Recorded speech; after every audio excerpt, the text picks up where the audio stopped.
You're a fraud, Carter, and I'm going to prove it in front of every soldier on this base. Yes. Commander Jack Sullivan's Consider it roar done. cracked across the range as he hurled her rifle case into the dirt and stomped it flat with his boot. 200 men froze.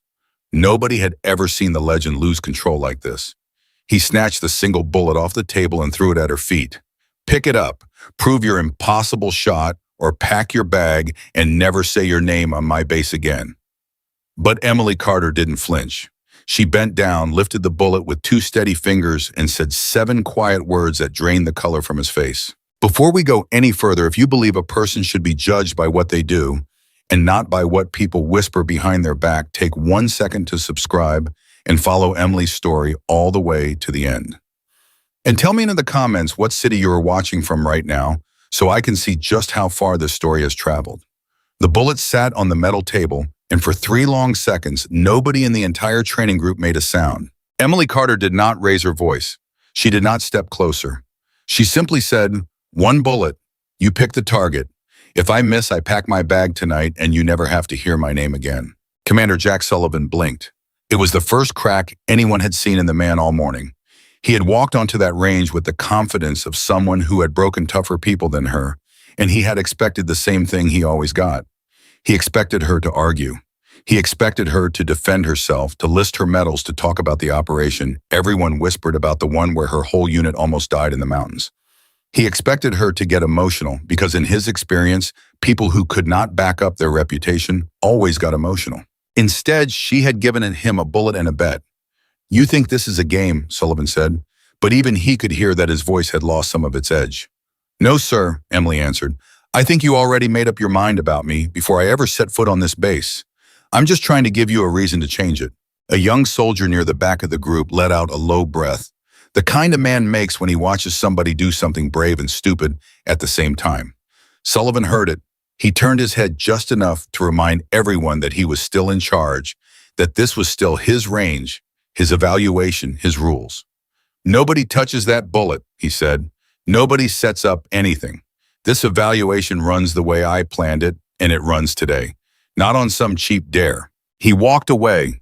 He walked away because he needed to walk away, because for the first time in a very long time, Jack Sullivan did not know exactly what would happen next. And men like him hated that feeling more than they hated anything else in the world. Emily picked the bullet back up. She slid it into her pocket, and she waited. You have to understand who these 2 people were, because this story does not work if you only see one of them. Jack Sullivan had spent 22 years in the Navy. He had trained SEAL candidates who went on to do things this country will never officially admit happened. He had buried 11 friends. He had carried 2 of them out on his own back. And somewhere along the way, he had built a rule for himself, a rule he believed had kept him and his men alive. The rule was simple. Skill is proven. Skill is never assumed. The moment you start believing a man is good because of what people say about him, you have already signed a death warrant, and it might be your own. So when the paperwork came through about a transferred Army captain with a classified record and a nickname, the higher-ups refused to explain, and Sullivan did not feel curious. He felt insulted. "They're sending me a ghost story," he had told Admiral Reynolds the week before in a conversation nobody outside that office ever heard. "A woman with a sealed file and a reputation nobody will confirm, and I'm supposed to just fold her into my program and act like that's normal." "You're supposed to evaluate her," Reynolds had said. "Same as anyone." "Same as anyone," Sullivan repeated.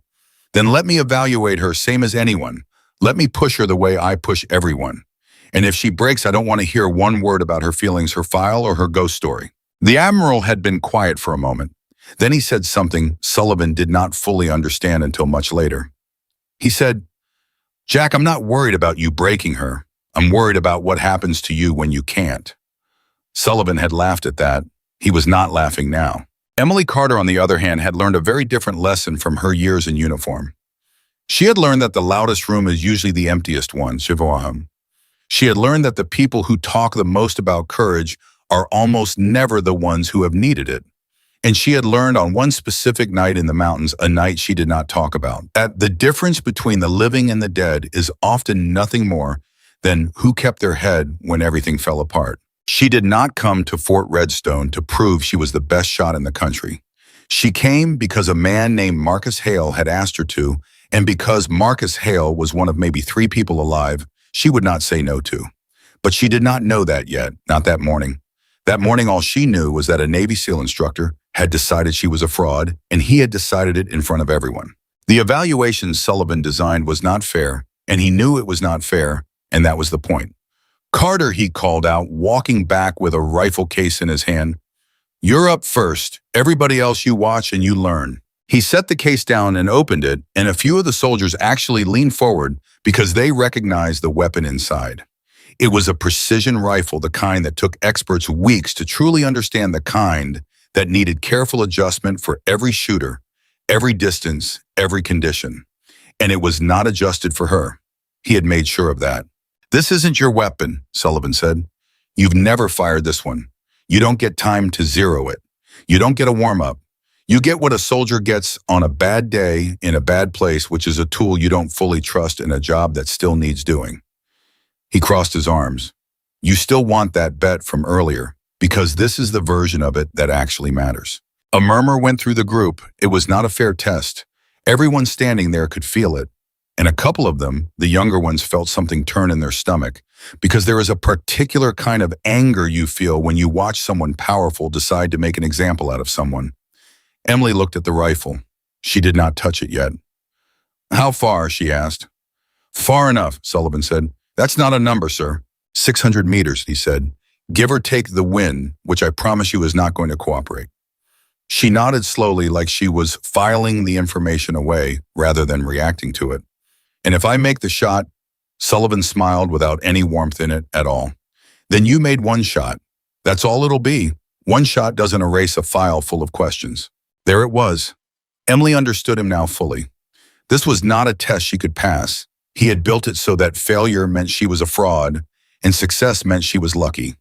There was no outcome he had left open where she could actually win. Most people in that situation get angry. They argue. They point out how unfair it is.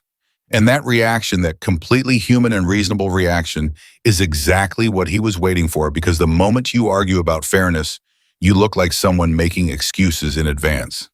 Emily did not give it to him. She picked up the rifle. Then I guess I'd better make it a good one, she said. What happened over the next 4 minutes, several of the soldiers on that range would talk about for years. She did not rush. That was the first thing people noticed. Under that kind of pressure with a weapon she had never held, most shooters get fast because their nerves make them fast. Emily got slow. She got slow in the way that only comes from a person who has been in situations so much worse than this one that a difficult shot on a training range barely registers. She ran her hands over the rifle. She learned it. She felt the weight of it, tested the resistance of the trigger without firing, checked the way it sat against her shoulder. She was reading the weapon the way you would read the face of a stranger you had to trust with your life in the next 60 seconds. She's stalling, someone whispered. She's not stalling, an older sergeant whispered back. Look at her hands, she's talking to it. Sullivan watched, and something uncomfortable started to move in the back of his mind because he had seen this before. He had seen it in the very best people he had ever trained. That calm was not an act. You cannot fake that kind of calm. You either have walked through fire and come out the other side, or you have not. Emily lay down. She settled the rifle. She looked through the scope at a target 600 meters away that she had never zeroed a weapon for. And then she waited. She waited so long that Sullivan almost said something. She waited for the wind. She was reading the flags, the dust, the feel of the air on the back of her own neck. She was doing math in her head that she never wrote down, adjusting for a weapon she was guessing at in conditions designed to beat her. Any day now, Captain, Sullivan said. She did not answer him. She did not even seem to hear him. And then the wind shifted just for a moment into the pocket she had been waiting for. She fired. The sound cracked across the range, and every single person on that line held their breath and stared downrange at a target they could barely see. The spotter beside Sullivan looked through his optic. His mouth opened. He looked again. Sir, he said quietly. Say it, Sullivan said. That's a hit. Center. On a cold bore, no zero first round. The spotter lowered his optic and looked at his commander with an expression somewhere between disbelief and awe. Sir, I don't know how she did that. The range was silent again, but it was a different kind of silence this time. Earlier, the silence had been the silence of people watching someone get humiliated. Now it was the silence of people realizing they might have been on the wrong side of something. Emily stood up. She handed the rifle back to Sullivan calmly, respectfully, the way you would hand back anything that belonged to another person. "Thank you for the weapon, sir," she said. "It's a good rifle. Whoever set it up before knew what they were doing." And she walked back to her place in the line. Now here is what most people would expect to happen next. They would expect Sullivan to be impressed. They would expect him to admit he was wrong, to shake her hand, to feel that satisfying moment where the doubter becomes a believer. That is not what happened. And the fact that it did not happen is the whole reason this story is worth telling. Because Jack Sullivan did not become a believer that day. He became something more dangerous. He became a man who had just watched his own certainty crack and who was absolutely determined not to admit it. "Good shot," he said. 2 words, flat. "Doesn't answer my question, though." A ripple went through the soldiers. Even the ones who had been on his side felt it. There is a line, and everyone on that range knew he had just walked right up to it. "Sir," Emily said. "I asked whether you're the real thing or a rumor," Sullivan said. "One good shot on a good day doesn't tell me that. Any shooter gets lucky once. The question is, what happens when it's not a good day, when it's not a range, when it's not 600 meters at a paper target, and there's no spotter telling everybody how impressive you are?" He stepped closer to her. "I've buried men who could shoot better than you. Shooting was never their problem. Their problem was the moment everything went wrong and they froze. So no, Captain, one shot doesn't answer my question." And here's the thing about that moment. He was not entirely wrong. That is what made him so hard to hate and so hard to argue with. Underneath the pride and the cruelty, there was a real truth buried in what he said, a truth Emily herself believed more deeply than he could possibly know. She had watched better shooters than her freeze. She had watched a man who could put a round through a coin at 400 meters, lock up completely, when the shooting started for real on that night in the mountains, the night she did not talk about. So when Sullivan said that, something crossed Emily's face that nobody expected. It was not anger, it was recognition. "You're right," she said quietly. Sullivan stopped. "What?" "You're right," she said again. "One shot doesn't prove anything. Skill on a range doesn't mean a person can do the job when it counts. I know that better than you think I do, sir." She held his gaze. "So ask yourself something. If you already know that one shot doesn't answer your question, why did you build a test that was only about one shot? You could have heard a pin drop." Because she had just done something nobody does to a man like Jack Sullivan. She had agreed with him, and in agreeing with him, she had turned his own words around and pointed them right back at his chest. Sullivan opened his mouth. Nothing came out. And in that half second of silence in front of 200 soldiers, everyone watching understood that something had shifted and that it had shifted against him. He recovered. Men like him always recover, at least on the outside. "Dismissed," he said to everyone sharply. "We're done for the day." He turned and walked off the range, and this time he did not look back. And this time, everyone knew exactly why. That evening in the small room they had assigned her, Emily sat on the edge of the bed and did not turn on the light. She was not upset about Sullivan. Sullivan, she understood. She had met 100 Jack Sullivans in her life, men who had earned their pride through real suffering and then let that pride grow into a wall so thick that nothing new could ever get through. She did not hate him. If anything, she felt something close to sympathy because she knew where men like that usually ended up. Alone and certain and wrong, what she was thinking about was the mountains. She had not chosen to think about them. Nobody chooses that. It comes on its own in the quiet when there is nothing left to do but remember. She thought about the cold. She thought about the sound the wind made up there. She thought about a young corporal named Danny who had looked at her with complete trust right before everything went wrong, and who had asked her in a voice she still heard sometimes, "We're going to be okay, right, Captain?" She had told him yes. She was not sure to this day whether that had been a lie or a promise.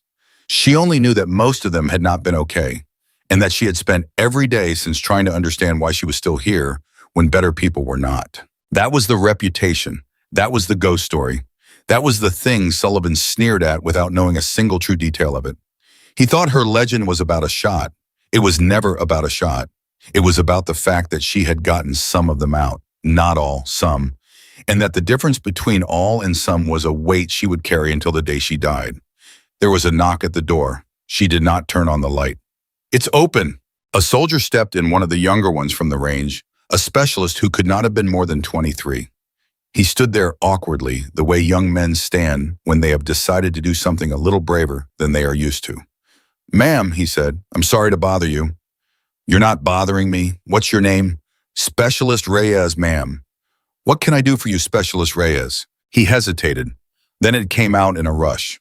"I just wanted to say that what happened today wasn't right. The way the commander talked to you. That test wasn't fair, and everybody knew it, and I know it's not my place, but I wanted somebody to say it out loud. So, that's it. That's all I came to say." Emily was quiet for a moment. Then she said, "Sit down, Reyes." He sat carefully, like the chair might be a trap. "Can I tell you something?" she said. "And I need you to actually hear it, not just agree with me because you're mad on my behalf." "Yes, ma'am." "The commander wasn't right about me," she said, "but he wasn't entirely wrong about the thing he was afraid of.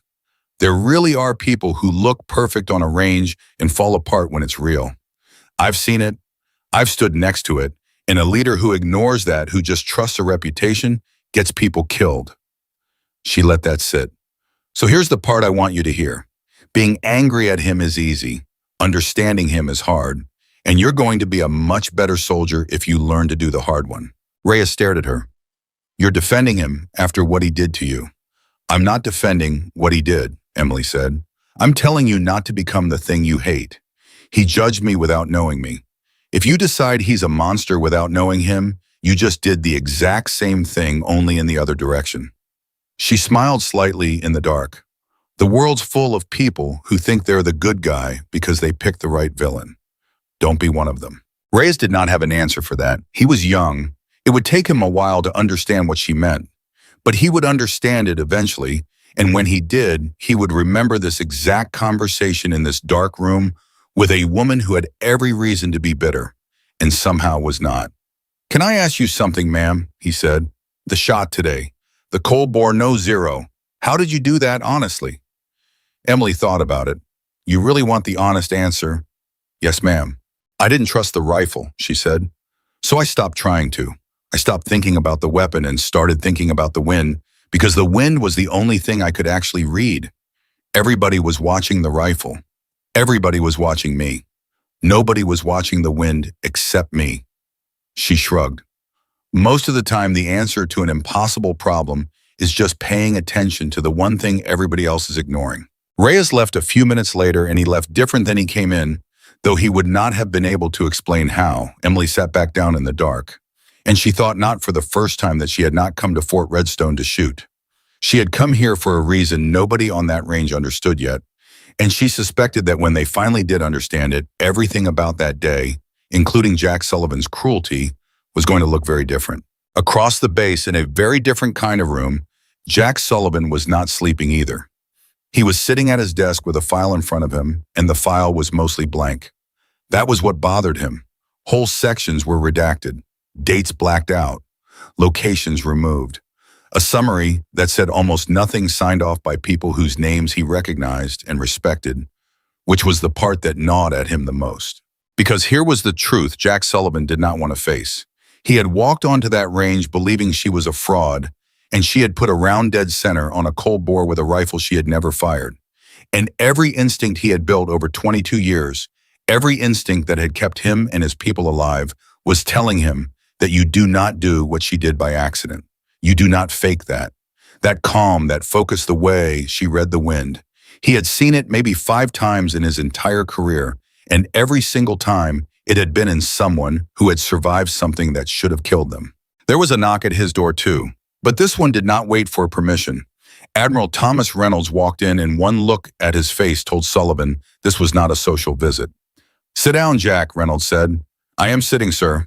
"Then keep sitting, because I'm about to tell you something, and I need you to not do the thing you always do, which is decide you already know it." Reynolds pulled up a chair. "You put on a show today. Word travels fast on a base this size. You humiliated an officer in front of 200 people, and then when she proved you wrong, you moved the goalposts so you wouldn't have to admit it." "I evaluated her," Sullivan said. "Same as anyone." "No," Reynolds said. "You tried to break her, same as anyone." There's a difference, and you know there's a difference. And the fact that you're pretending you don't tells me you already feel bad about it. Sullivan's jaw tightened. With respect, sir, that file on my desk is useless. Half of it's blacked out. You send me a soldier, and you won't tell me what she's actually done. What am I supposed to do with that? Reynolds was quiet for a long moment. Then he said, "You're supposed to trust that some of us know things you don't.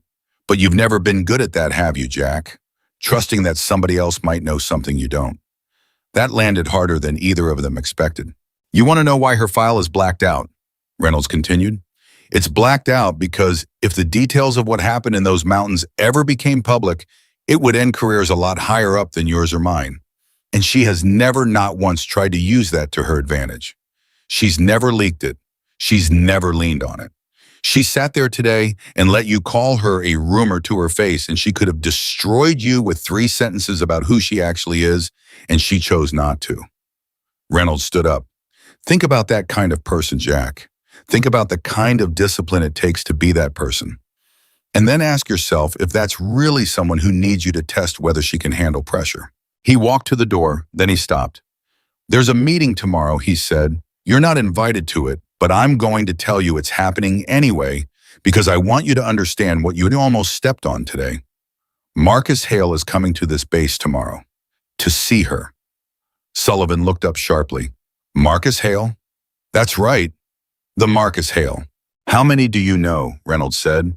"He's coming out of retirement off his own land, driving here himself because of that woman you called a rumor today. Marcus Hale doesn't get out of his chair for rumors, Jack. You of all people should know that."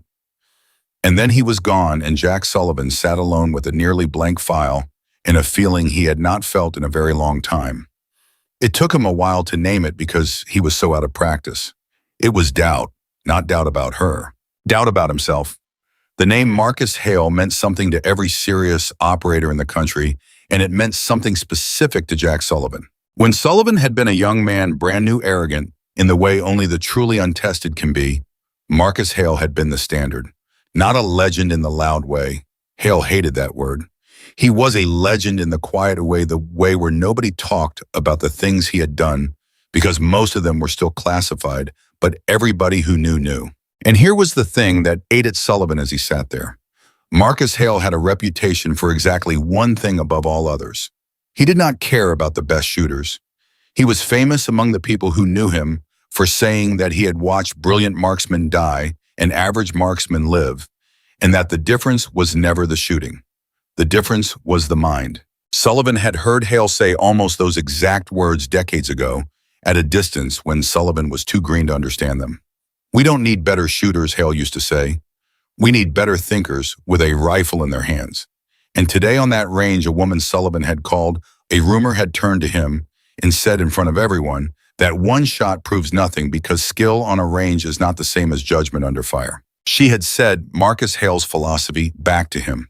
She had said it without knowing Sullivan had ever heard it. She had said it because she believed it in her bones the same way Hale did. And Sullivan had been too busy protecting his pride to hear it. He put his head in his hands. 22 years. 22 years of telling himself that his hardness was wisdom, that his refusal to trust was what kept people alive. And in one afternoon, a transferred captain had made him wonder whether somewhere along the line his caution had curdled into something else, whether the thing he called standards had quietly become fear. Fear of being wrong, fear of trusting the wrong person, fear that if he ever let his guard down, he would lose someone again, the way he had lost 11 friends already. He did not sleep that night. He sat at that desk until the sky started to go gray, staring at a file that told him nothing, thinking about a woman who had handed him a bullet and a bet, and about an old warrior who was driving across the country to see her, and about the very uncomfortable possibility that everyone in this story understood something he did not.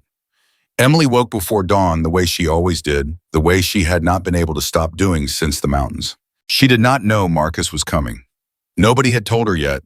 She only knew that she had a strange prickling feeling, the kind she had learned never to ignore, that something was about to change. She went for a run in the dark alone around the perimeter, and she let her mind go quiet the way it only could when her body was busy. And in that quiet, a memory surfaced that she usually kept locked away. It was Danny again, the corporal, the one who had asked if they were going to be okay. But this time the memory went further than she usually let it. This time she remembered what happened after she told him yes. She remembered the moment it all went wrong. She remembered the sound. She remembered 3 of her people freezing completely the way Sullivan had described the way she had told Reyes was real. Good soldiers, trained soldiers, men who could shoot better than her on any range in the country. And when it stopped being a range and started being real, they locked up because nobody had ever taught them what to do with the fear. And she remembered the one thing she had done differently. She had not been braver than them. That was the part people never understood about her, the part the rumors got completely wrong. She had not felt less fear. She had felt exactly as much fear as everyone else. She had just been taught by someone long ago that fear was information, not a command, that you could be terrified and still think, that the terror did not have to be the thing driving the car. Someone had taught her that, and as she ran through the dark, she thought about who had taught her that, and her chest tightened because she had not seen that person in almost 3 years, and she missed him more than she let herself feel most days. She stopped running. She stood there in the dark, breathing hard, and she said his name out loud to no one. Marcus. She did not know he was already on the road. She did not know that in a matter of hours she would turn around and see him standing there, older, slower, but with the same eyes. She only knew in that moment that whatever had brought her to this base, it was bigger than Jack Sullivan, and his pride bigger than one shot, bigger than proving anything to anyone. Something was coming. She could feel it the way she used to feel the wind change on that range. She just did not yet know that it would ask everything of her. By the time the sun came up over Fort Redstone, the story of the previous day had traveled through every barracks on the base. Some told it as a story about a cruel commander who got put in his place. Some told it as a story about a mysterious woman who could do impossible things with a rifle. But the soldiers who had actually been there, the ones who had stood on that line and watched it happen, told it differently.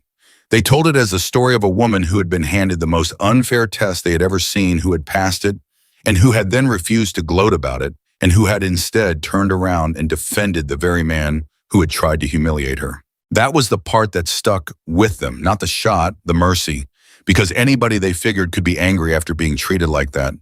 Anybody could throw the truth in Sullivan's face. What Emily had done was harder. She had understood him, and in understanding him, she had shown every young soldier on that range a kind of strength they had never seen modeled before, a strength that had nothing to do with a weapon. Specialist Reyes, who had barely slept himself, found 3 other soldiers at breakfast talking about it, and he sat down and told them what she had said to him in the dark. He told them what she said about not becoming the thing you hate. He told them what she said about watching the wind everybody else ignored. And one of the older sergeants at the table, a man who had been in longer than any of them, put down his coffee and said something Reyes never forgot. "You know who talks like that," the sergeant said. "You know who says fear is information and not a command. I only ever knew one man who talked like that. And they retired him with more classified commendations than anybody I ever served with." He shook his head slowly. If she learned to think like that, she didn't learn it in any school. She learned it from him. And if she learned it from him, then whatever Sullivan thinks he knows about that woman, he doesn't know the half of it. "From who, Sergeant?" Reyes asked. "Learned it from who?" The sergeant looked at him, and before he could answer, the door at the end of the mess hall opened, and a runner came in out of breath, looking for an officer, any officer with a message that was about to turn the whole base upside down. "Marcus Hale is at the front gate," the runner said. "He's asking for Captain Carter, by name." And every soldier in that mess hall who understood what that name meant went completely still, because they knew in that instant that the woman Jack Sullivan had called a rumor the day before was about to be revealed as something none of them had imagined. The sergeant looked back at Reyes. He did not need to answer the question anymore. The answer had just walked through the front gate of Fort Redstone. Emily was still out near the perimeter when they came to find her. She saw the vehicle before she saw the man, and then she saw the man standing beside it, one hand resting on the hood because his knees were not what they used to be, and she stopped walking, and for a moment the disciplined, controlled captain that everyone had watched the day before simply disappeared, and what was left was just a person seeing someone she loved. "You could have called," she said, and her voice was not quite steady. "I could have," Marcus Hale said, "but some things you say to a person's face, or you don't say them at all." She crossed the distance between them. She did not salute. She did not stand at attention. She stopped in front of the man who had taught her that fear was information, the man whose words she had spoken back to a Navy SEAL commander without ever revealing where they came from. And she looked at him, and everything she had been carrying since the mountains rose up in her chest all at once. "I've been having a hard time," she said quietly. It was the first time she had said it out loud to anyone. "Since it happened, I keep thinking I should have gotten more of them out. I keep hearing Danny ask me if we were going to be okay." Marcus looked at her for a long moment. "I know," he said. "That's why I came. Not for the base, not for the admiral, for you." He straightened up slowly, painfully, and his eyes were kind and hard, at the same time in the way only a certain kind of old warrior's eyes can be. "Now walk with me, because I've got something to tell you, and it's going to be the hardest thing anyone's asked of you since that night. And I need you to say yes." And behind them, watching from a distance, he had told himself was respectful, but was really just cowardly. Jack Sullivan stood at the edge of the range and finally understood with a sick and humbling certainty exactly how wrong he had been. He had called her a rumor, and Marcus Hale had crossed the country for her. Whatever came next, Sullivan knew one thing for sure. He had a great deal to answer for. And the strangest part, the part he could not yet make sense of, was that the woman he had wronged was probably going to be the one to give him the chance to make it right. They walked in silence for almost a full minute before Marcus Hale said anything, and Emily let him take his time because she had learned long ago that the old man never wasted a word. "Do you remember the first thing I ever told you?" he finally asked. "You told me I flinched," Emily said. "You told me I had good hands and a bad heart, and that one of those was fixable." Marcus almost smiled. "And which one did I say was fixable?" "You never told me," she said. "You said I'd figure it out when it counted." He nodded slowly, and the two of them kept walking away from the vehicle, away from the base, out toward the quiet edge where nobody could hear them. And behind them, still standing, frozen at the edge of the range, Jack Sullivan watched the legend. And the woman he had humiliated walked shoulder to shoulder, like they had known each other their whole lives, and something in his chest twisted so hard he had to look away. "There's a reason I came, Emily," Marcus said. "And it's not to make you feel better about the mountains, though God knows I'd give the rest of my years to be able to do that."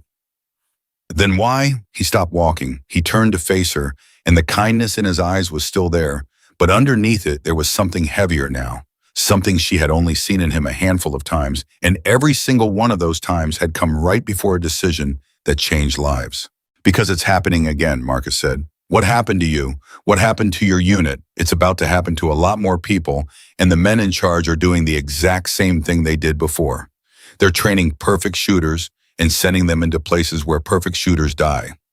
Emily felt something cold slide down her spine. "What are you talking about?" "I'm talking about a program," he said. "A real one, not a drill. There's a class of operators coming through in 6 weeks, and after that, a mission that I can't tell you the details of. And every instinct I have left is screaming that they're not ready. Not because they can't shoot, they can all shoot. They're ready the way your men were ready, which is to say they'll be perfect right up until the moment they need to be human, and then they'll freeze, and then they'll die." He paused. "Unless somebody who actually understands the difference gets in front of them first." "And you think that's me?" Emily said quietly. "I don't think it's you," Marcus said. "I know it's you, because you're the only person I ever trained who learned the lesson the hard way and lived. That's the only kind of teacher that works for this. You can't teach a man how to keep his head when everything falls apart if you've never watched everything fall apart yourself." His voice dropped. "You have. That's not a curse, Emily. As much as it feels like one, it's the only qualification that matters." She looked away from him. She looked out at the horizon, and for a long moment she didn't say anything at all. And Marcus, who knew her better than anyone alive, let the silence do its work. "I can't," she finally said. "Marcus, I can't stand in front of a room full of soldiers and teach them how to survive when I couldn't save my own people. Do you understand how that sounds? Do you understand what that would do to me?" "I understand exactly what it would do to you," he said. "It would force you to look at the thing you've been running from for 3 years. And you're right, it'll be the hardest thing you have ever done. Harder than the mountains." He stepped closer. "But you're already doing the hard version, Emily. You're just doing it alone in the dark at 3 in the morning with nobody to help you carry it. I'm offering you a version where it means something." Her jaw tightened. "That's not fair." "No," he agreed. "It is not. Nothing about this is fair. It wasn't fair when I lost my first team either. And that made her look at him because in all the years she had known him, Marcus Hale had never once mentioned losing a team. You didn't know that about me, did you? He said, reading her face. Nobody does. It's in a file that's more blacked out than yours. I lost 6 men in a single night long before you were ever born. And I spent the next 2 years the way you're spending yours right now. Certain it was my fault. Certain I should have died with them. He held her gaze. You want to know what got me out of it? What? A man exactly like me showed up at exactly the wrong moment, Marcus said, and asked me to teach the next generation how not to make my mistakes. And I told him no. I told him the same thing you just told me, that I couldn't teach survival when I'd failed to survive with my own men. He let out a breath. And he said something to me that I've carried for 40 years, and now I'm going to say it to you, and then I'm going to shut up and let you decide. Emily waited. He said the men who died don't need you to join them, Marcus said. They need you to make their deaths mean something. And the only way you do that is by making sure the next kid who asks, are we going to be okay, gets a leader who can actually make it true. Emily Carter, who had not cried once in 3 years, who had sat through funerals and debriefs, in endless nights with dry eyes and a locked jaw, felt something break loose in her chest at those words. She turned away so he wouldn't see it. But Marcus Hale had trained her, and he saw it anyway, and he had the grace not to say a word about it. How long do I have to decide? She asked when she could speak again. You already decided, Marcus said gently. You decided the second I said Danny's name. I'm just waiting for the rest of you to catch up. And he was right. He was always right. That was the maddening, wonderful thing about him. There's a problem, she said, wiping her face quickly and turning back around, already a soldier again, already thinking 3 moves ahead. The man running the range here, Sullivan. I know all about Sullivan. He thinks I'm a fraud, Marcus. He called me a rumor in front of 200 people yesterday. He kicked my rifle across the dirt. If I'm supposed to build a program on this base, I'm building it under a man who's already decided I don't deserve to be here. Marcus was quiet for a moment, and then to her complete surprise, he smiled. Not a small smile, a real one, the kind she hadn't seen on his face in years. Jack Sullivan, Utoem, he said slowly, like he was tasting the name. Now that is a name I did not expect to hear on this base. He shook his head. You want to know something, Emily? You want to know the real joke of all this? What? I know Jack Sullivan, Marcus said. I knew him when he was younger than that specialist who came to your room last night. I knew him when he was so arrogant, he made you look humble back before life beat it out of him. And the reason he is the way he is, the reason he built that wall so high, nothing can get through it, is because of the exact same thing that happened to you. He looked at her. Jack Sullivan lost people too. And he decided wrongly that the way to make sure it never happened again was to trust nobody and doubt everybody. He turned his grief into a fortress. You turned yours into a wound. His voice softened. 2 different people, same broken heart. Emily stared at him. You're saying he's like me. I'm saying he's what you could have become, Marcus said, if you'd made a slightly different choice. And I'm saying that if there's one person on this earth who can reach him, it's not going to be me, and it's certainly not going to be the Admiral. It's going to be the woman he just wronged in front of his whole base, because you're the only one who understands what's actually underneath all that armor. And that was the moment, though she didn't know it yet, that the entire shape of what was about to happen at Fort Redstone quietly locked into place. The meeting with Admiral Reynolds happened 2 hours later, and it was short, and it was decisive, and Sullivan was not in the room. Marcus laid it out. The program would be Emily's. She would have full authority over its design. She would select her own candidates from the incoming class, and she would train them her way without interference. And Reynolds would answer to anyone above him who had a problem with it. And Sullivan, Reynolds asked. Sullivan stays, Marcus said before Emily could answer. Both Reynolds and Emily looked at him. You want the man who called her a rumor to keep running his range next to her program? Reynolds said. Marcus, with respect, that's asking for a war. I'm asking for exactly the right war, Marcus said. Jack Sullivan is the best pure instructor on this base. Everyone knows it. His problem isn't skill, it's soul. And you don't fix a man's soul by transferring him somewhere he can keep being wrong in peace. You fix him by making him work every single day right next to living proof that he was wrong. He looked at Emily. That's if she'll have it. It's her program. If she wants him gone, he's gone. I'll back her either way. And there it was, the choice sitting right in front of her. She could end Jack Sullivan's career with a single word. Reynolds would do it. Marcus would support it. 200 soldiers had watched the man humiliate her, and not one of them would blink if she chose to bury him for it. It would be justice. It would be clean. And a part of her, a very human part, wanted it badly. She thought about Reyes sitting in her dark room asking her why she was defending the man who wronged her. She thought about what she told him. Don't become the thing you hate. The world's full of people who think they're the good guy because they picked the right villain. He stays, Emily said. Reynolds sat back in his chair. Marcus said nothing, but there was a look on his face that Emily would treasure for the rest of her life because it was pride, plain and simple. You're sure, Reynolds said. He stays, Emily repeated, but not on the sidelines. I don't want him watching me from a distance so he can keep telling himself I'm a fraud. I want him inside the program. I want him teaching alongside me. She leaned forward. If he's going to change his mind about me, it's not going to be because I proved something to him from across a range. It's going to be because he stood next to me while it got hard and saw it for himself. Reynolds looked at her for a long moment. Then he said very quietly, you know he's going to hate every second of it. I'm counting on it, Emily said. The way Jack Sullivan found out was the worst possible way, which was the way things always seemed to happen to him lately. He was in the equipment room alone when Reyes came to find him with the news, and Reyes, being young and honest and not yet wise enough to soften a blow, just said it straight out. Sir, they're saying Captain Carter's running a new program and you're assigned to it. Under her. Sullivan went completely still. Under her. That's what the roster says, sir. She's the lead. You're an instructor. Reyes hesitated. Sir, I don't think it was the Admiral's idea. I think it was hers. I think she picked you. And that was the part that hit Sullivan like a fist. Not that he'd been demoted. Not that the woman he'd called a rumor now outranked him inside her program. It was that she had chosen it. She had the power to end him. Everyone knew she did. And instead, she had reached down and pulled him up into the one place he least wanted to be, which was right next to her where he'd have to face what he'd done every single day. He didn't understand it. That was what unsettled him most. In Jack Sullivan's world, you punished your enemies and rewarded your friends, and the whole thing made sense.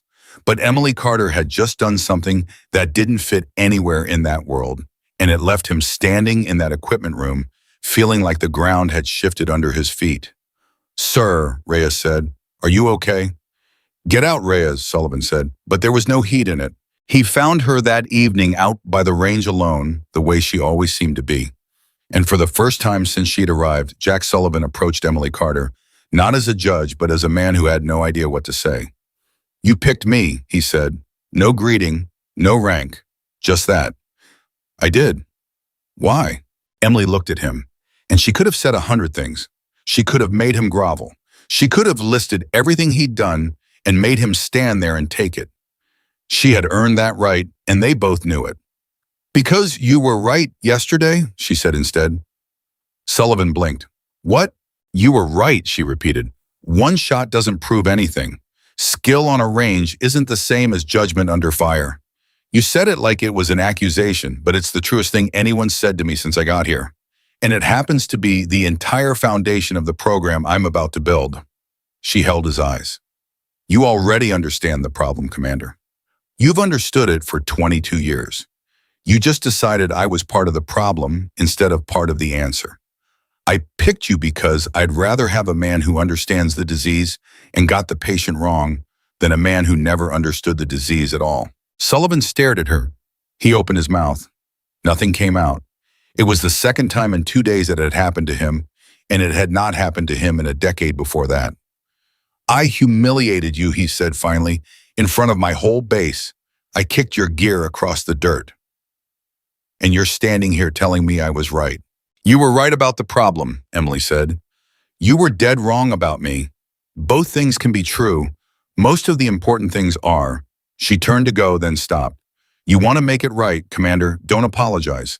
I don't need it, and it won't help either of us. Just show up tomorrow. Teach next to me, and keep your eyes open.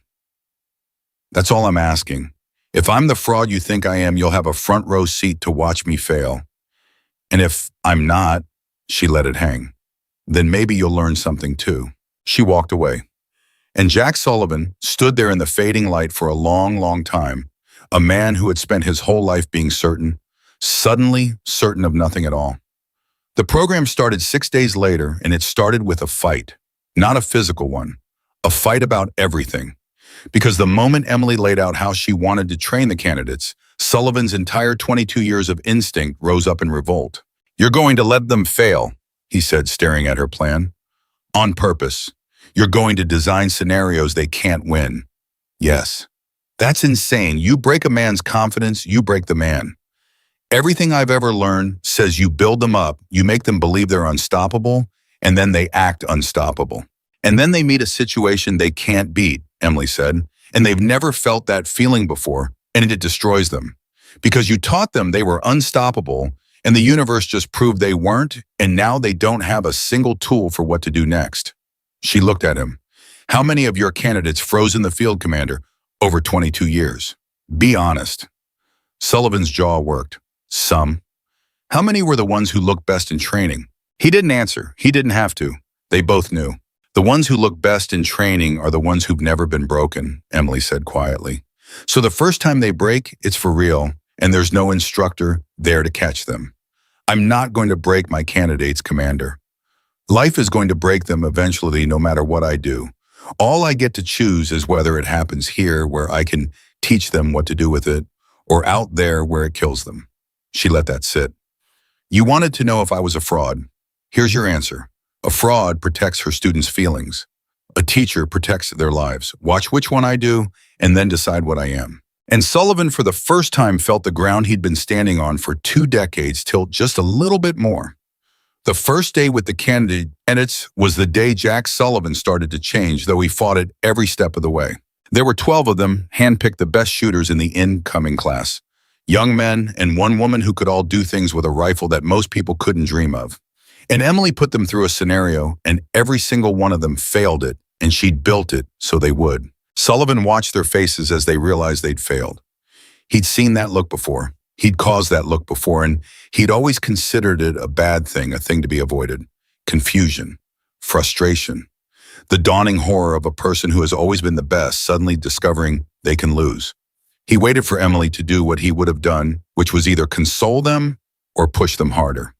She did neither. She sat them down, and she said something he never would have said. "That felt terrible, didn't it?" she said. "That feeling in your chest right now, the heat behind your eyes, the voice telling you that you're not as good as you thought." She looked around at all of them. "I want you to remember exactly how that feels. Burn it into your memory. Because I promise you, on the worst day of your life, in the worst place you'll ever stand, that feeling is going to come back. And when it does, the difference between the ones who live and the ones who don't is going to be whether they've felt it before in a safe place or whether they're feeling it for the very first time with real bullets in the air." The candidates were silent. "I'm not here to make you feel unstoppable," Emily said. "Anybody can feel unstoppable when they're winning. I'm here to teach you who you are when you're losing, because that's the only version of you that's going to matter when it counts." And Jack Sullivan, standing at the back of the room, felt something he had not felt in 22 years of teaching. He felt like the student. The days that followed were hard, and they were hard on Emily too in ways that only Marcus, watching from a distance, fully understood. Because every time she taught those candidates about fear, she was reliving her own. Every time she talked about the moment everything falls apart, she was back in the mountains. She'd built the program on the worst night of her life, and now she had to walk back through that night every single day in front of an audience and pretend it didn't cost her anything. It cost her everything. Marcus saw it. Sullivan slowly started to see it too. He saw it in the way she went quiet after certain scenarios. He saw it in the way her hands were sometimes not quite steady when a particular kind of exercise ended.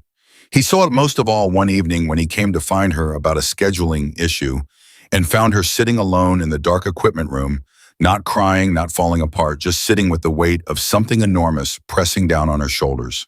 He almost left. It would have been the easy thing. Instead, he did something that surprised even himself.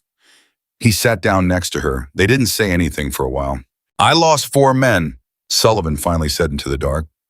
He'd never said it out loud to anyone on this base. Years ago, different place, doesn't matter where, 4 of them. and every single one of them looked perfect in training. He stared at the wall. That's why I am the way I am. That's why I called you a rumor. Because the last time I trusted a reputation instead of testing it myself, 4 men who trusted me came home in boxes, and I've spent every day since making sure I never trust anything I haven't broken with my own hands first. Emily didn't look at him. She let him talk. She understood that this was costing him just as much as her exercises cost her. But watching you these past 2 weeks, Sullivan continued, and his voice was rough, I've started to think maybe I got it backwards. Maybe the reason I lost those men isn't that I trusted too much. Maybe it's that I built them up so high they never learned how to fall. He was quiet for a moment. Maybe if somebody like you had trained them, they'd still be alive. And maybe that's the thing I can't forgive. Not you, me. And there in the dark, 2 people who had turned the same grief into 2 different kinds of armor finally set the armor down just for a moment and saw each other clearly for the first time. I lost 11, Emily said quietly. It was more than she told anyone but Marcus. My whole unit almost. There was a corporal, Danny, 20 years old. He asked me if we were going to be okay, and I told him yes, and then most of them weren't. Her voice didn't break, but it came close. You want to know the real reason I'm hard to break, Commander? It's not discipline. It's not skill. It's that the worst thing that could ever happen to me already happened. There's nothing left on this earth that scares me the way that night did. That's not strength. That's just what's left when everything else burns away. Sullivan turned to look at her. You could have ended my career, he said, that first week. 1 word to the Admiral. Everyone was waiting for you to do it. I know. Why didn't you? Emily thought about it for a long moment.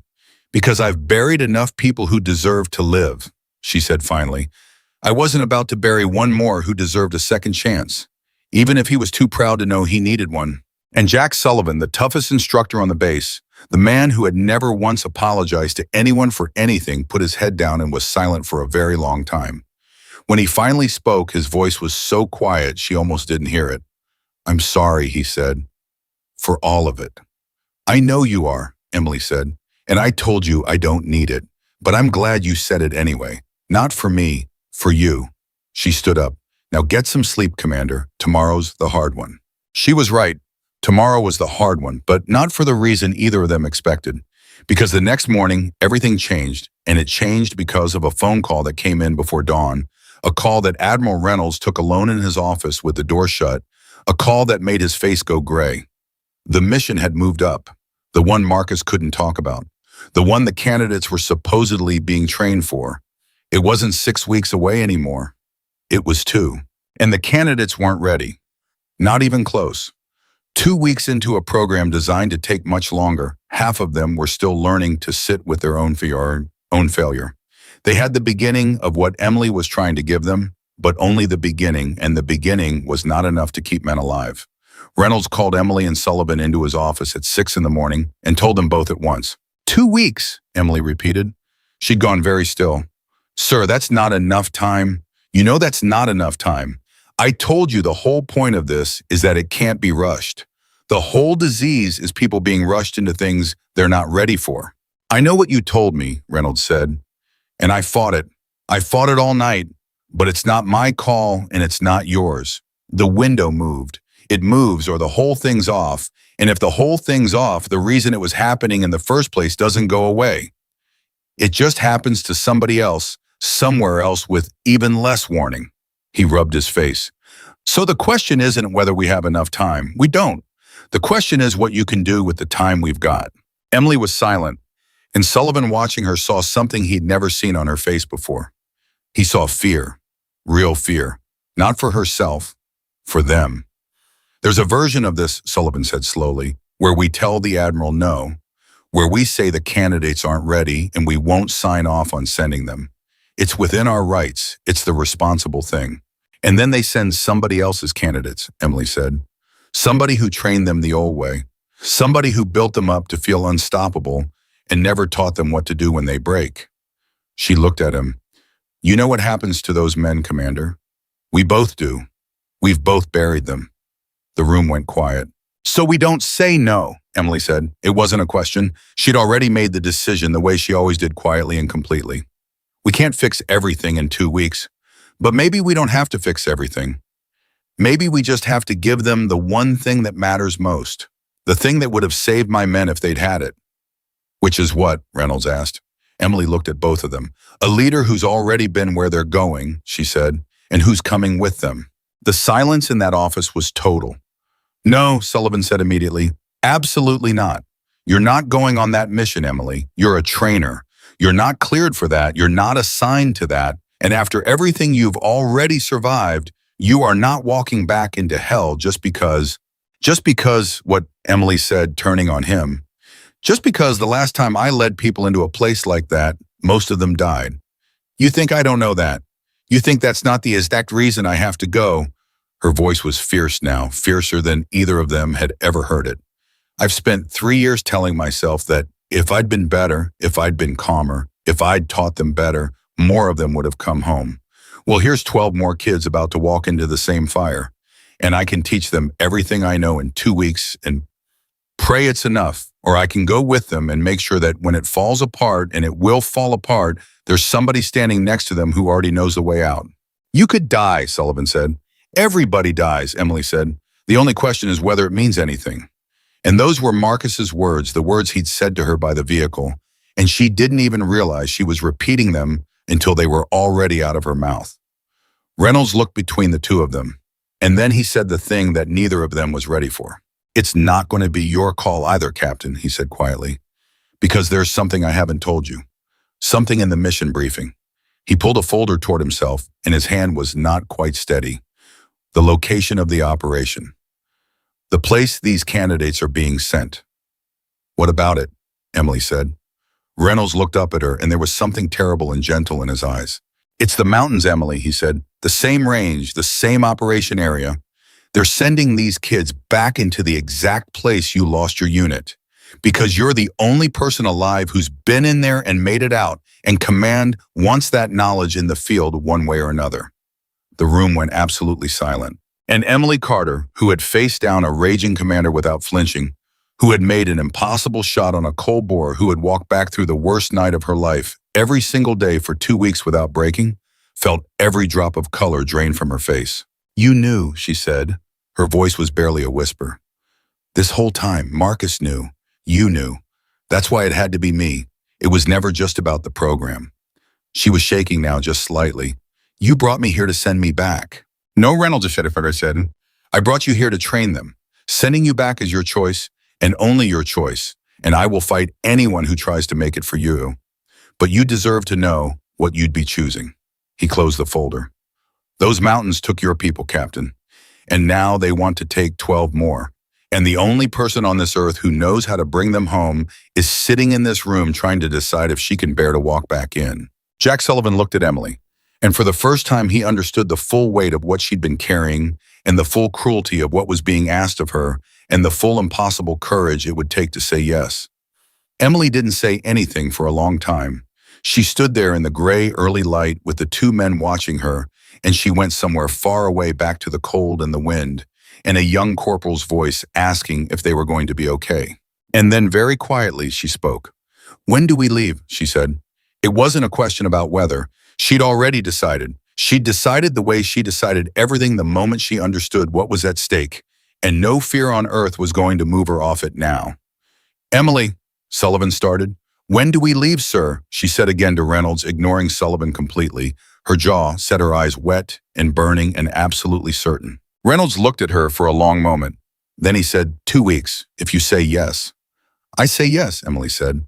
And in that small office, before the sun had even fully come up over Fort Redstone, the woman Jack Sullivan had called a rumor 2 weeks earlier agreed to walk back into the place that had destroyed her to lead 12 young strangers through the fire that had taken everyone she loved, because she had decided somewhere deep in the ruins of that terrible night that their deaths would mean something, or her survival never would. Sullivan stared at her, and then quietly, in a voice that shook, he said the words that surprised everyone in the room, including himself.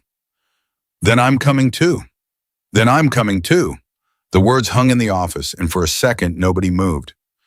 Emily turned to look at him, and Reynolds looked at him, and Jack Sullivan stood there having said the thing before he'd fully decided to say it, which was not like him at all. Commander Reynolds started, "You're not cleared for." "Then clear me," Sullivan said. "You cleared her. Clear me. I've got more field time than anyone on this base, and you know it. And I am not going to stand here on this base, safe, warm, and useless, while a woman I spent 2 weeks doubting walks back into the worst place on Earth to save 12 kids I helped train." His jaw was tight. "I've spent 22 years telling candidates that leaders go first. Leaders don't send, they go. Well, here's the first time in a decade it's actually my turn to prove I meant it." Emily studied him, and she saw something in his face she hadn't seen before, something raw, and she understood it because she'd felt it herself. It was a man trying to buy back his own soul. "This isn't about redemption, Commander," she said quietly. "You don't get to come with us because you feel guilty about me. If your head's full of proving something to yourself, you're a liability, and I'll leave you on the tarmac myself." "It's not about you anymore," Sullivan said. "You were right about that too. It's about the 12 of them." He held her eyes. "I built half those kids into who they are. If they're going into that place, I'm going to be there when it gets hard. That's not guilt, Captain. That's the job I forgot I signed up for." Emily looked at him for a long moment. Then she nodded once.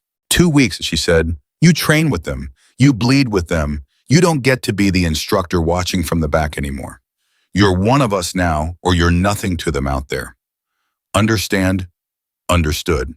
And that was how 2 weeks before an operation that half the people in that room privately believed would kill them, the toughest instructor at Fort Redstone became a student in the program he'd nearly destroyed, and the woman he'd called a rumor became the only leader he'd trusted in 22 years. The candidates found out that same afternoon, and they found out the hard way, because Emily believed in telling people the truth even when the truth was terrible. She gathered the 12 of them, and she told them the timeline had moved. 2 weeks. She watched their faces as it landed, watched the confidence they'd been building crack right down the middle, and she let it crack because she'd rather they cracked here than out there. "Some of you are thinking you're not ready," she said. "You're right, you're not. Neither am I." That got their attention. A trainer wasn't supposed to say that. "I'm not going to lie to you," Emily continued. "I've never once lied to a soldier, and I'm not going to start with the 12 of you. 2 weeks is not enough. If we had 6 months, I'd feel good about this. We don't. So here's what I need you to understand, and I need you to actually understand it, not just nod." She looked at each of them. "The mission is real. The danger is real. And some of the things I'm about to teach you in the next 14 days, I learned by watching people die. That's not a story. That's not to scare you. That's just the truth of where this knowledge comes from." A young candidate near the front, a kid named Torres, who couldn't have been older than Danny had been, spoke up. His voice was steady, but his hands weren't. "Ma'am," he said, "are we going to be okay?" And the whole world stopped for Emily Carter. Because it was the exact question, the exact words, Danny's words coming out of a stranger's mouth 20 years old, and looking at her with the exact same trust that still haunted every night she couldn't sleep. She almost couldn't breathe. Sullivan, standing at the side, saw it hit her, saw her go pale, and he took half a step forward, ready to cover for her, ready to jump in. She stopped him with a small motion of her hand, because she'd been waiting 3 years for this question. She'd been rehearsing the answer for 3 years without knowing it. And she knew, standing in front of Torres, that everything, all of it, the whole reason Marcus had brought her here, the whole reason she'd said yes, came down to how she answered this one boy right now. "I'm not going to tell you yes," Emily said. Her voice was steady, even though nothing inside her was. "The last time somebody asked me that, I said yes, and I was wrong, and I've carried that wrong every day since." The room went dead silent. "So I'm not going to lie to you the way I wish somebody had never let me lie to him. I don't know if we're going to both okay, Torres. I can't promise you that. Nobody can promise you that, and be honest." Torres swallowed. The whole room had stopped breathing. "But here's what I can promise you," Emily said, and now her voice changed, got stronger, filled up with something that made every candidate sit up straighter. "I can promise you that I have been exactly where we're going. I can promise you I know the way in and I know the way out. And I can promise you that if it falls apart out there, and it might, I will be standing between you and the worst of it until every single one of you that can come home does.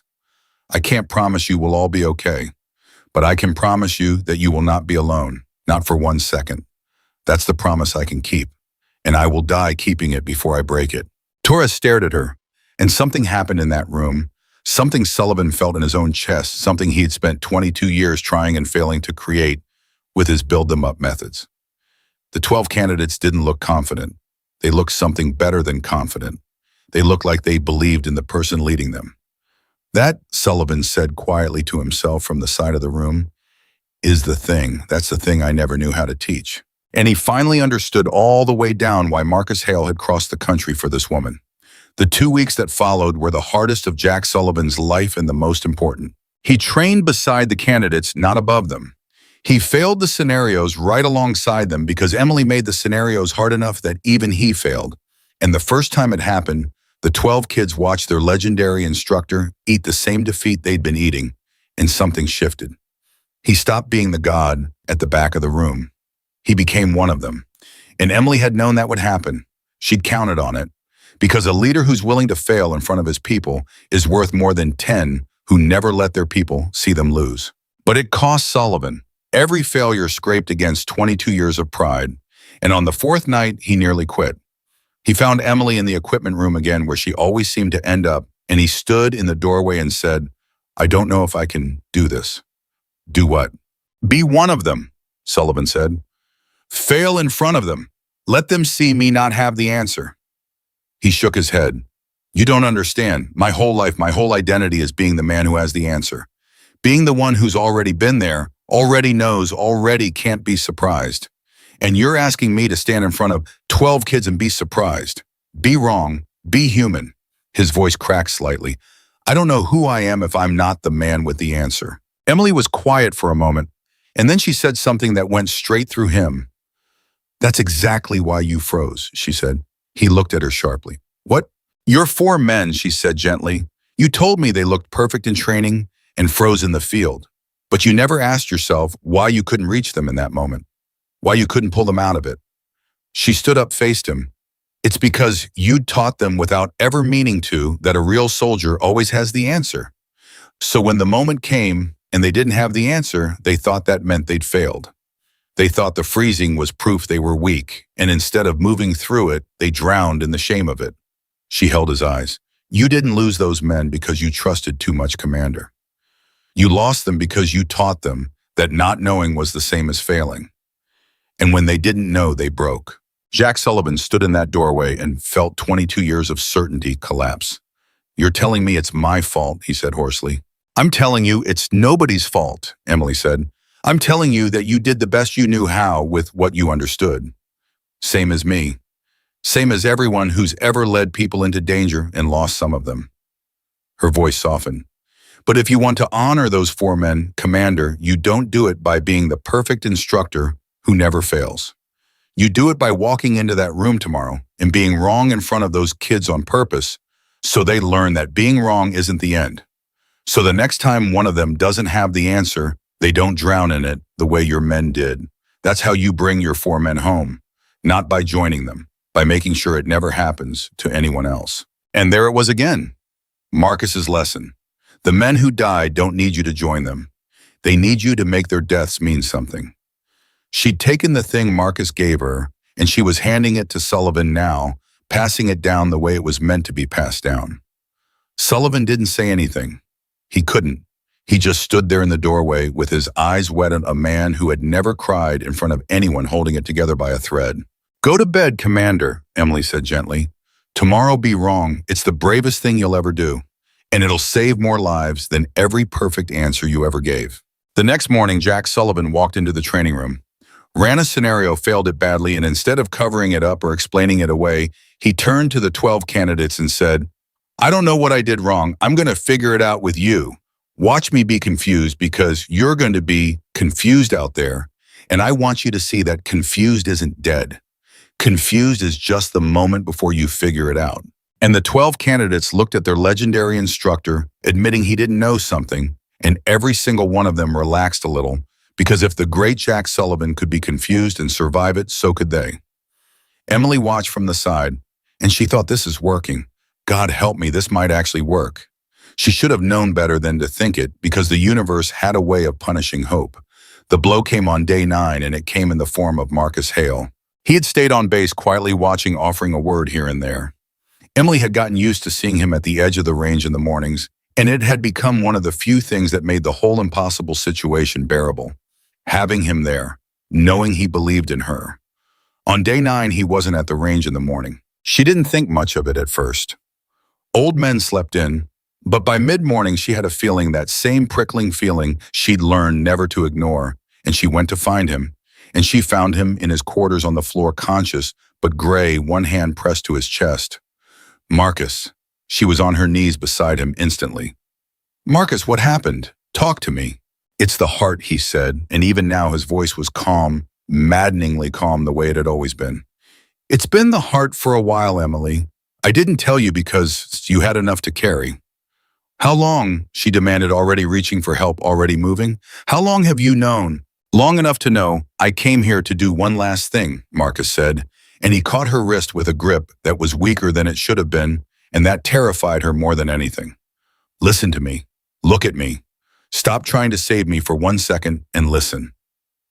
Marcus, I came here to give you back to yourself, he said. That's the last thing I had left to do, and I've done it. Whatever happens to this old heart, I've done the thing I came to do. You're leading again. You're teaching again. You said yes to those mountains. You're already the person I always knew you were. His grip tightened. So you do not get to fall apart because of me. You hear me?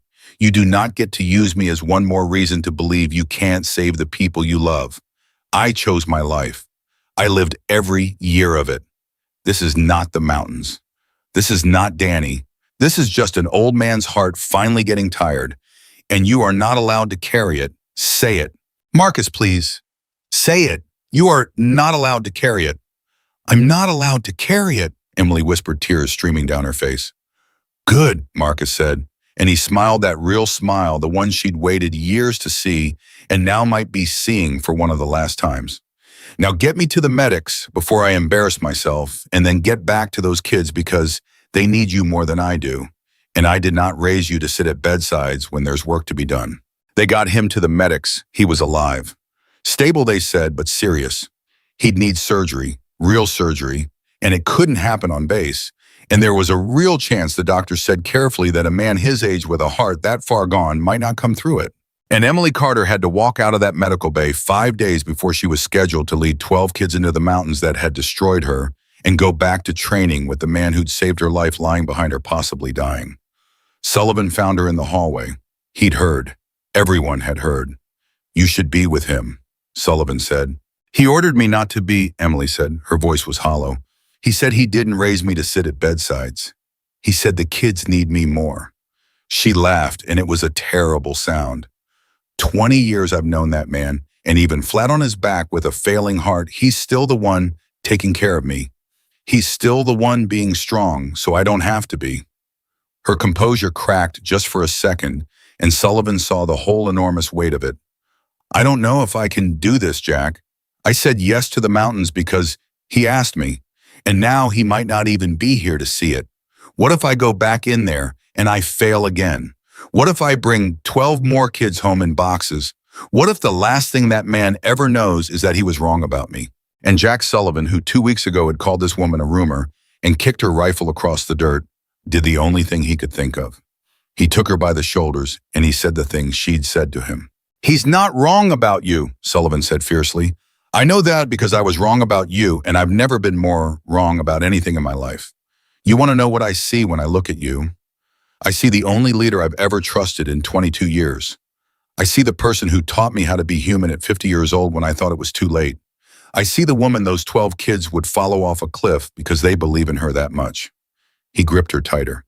Marcus isn't wrong about you, Emily, and the way you prove it isn't by being perfect. It's by walking into that room right now with your heart breaking and teaching those kids anyway. Because that's what he'd do. That's what he did his whole life, and it's what he raised you to do. Emily looked at him, and slowly something steadied in her. When did you get wise, Commander? She said, wiping her face. About 9 days ago, Sullivan said. A captain I know beat it into me. And she almost laughed, a real one this time, and it was enough. It was enough to get her down that hallway and back into that room where 12 young people were waiting for a leader not knowing that the one they had was holding herself together with nothing but a dying man's last order and the words of a man who used to be her enemy. The days blurred after that. Emily trained the candidates by day and sat with Marcus by night in defiance of his orders, because some orders a person has to disobey. He drifted in and out. Sometimes he was sharp and clear and full of advice about the mountains, about the terrain, about the specific ways men break in cold and altitude and fear. Sometimes he didn't know where he was. On one of the clear nights, he told her something she'd never known. "Danny," he said, "the corporal, the one who asked if you'd be okay." Emily went still. "How do you know about Danny? I never told you his name." "Because I read the file," Marcus said. "The real one, the one nobody else gets to read." His eyes were clear and steady in the dim light. "I know what happened up there, Emily, all of it. Not the story people whisper, the truth, and I need to tell you something about that night, because you've had it wrong for 3 years, and I'm not going into surgery with you still believing a lie." Emily's heart was pounding. "What are you talking about?" "You think you failed them," Marcus said. "You think if you'd been better, calmer, faster, more of them would have lived. That's the weight you carry."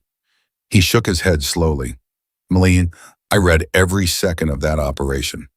The reason 11 of your people died is that command sent you into a situation that no one could have survived intact. It was a bad order from bad intelligence, and it was designed to fail before you ever set foot on that mountain." His voice was gentle but absolute. "You didn't lose 11 people because you weren't good enough.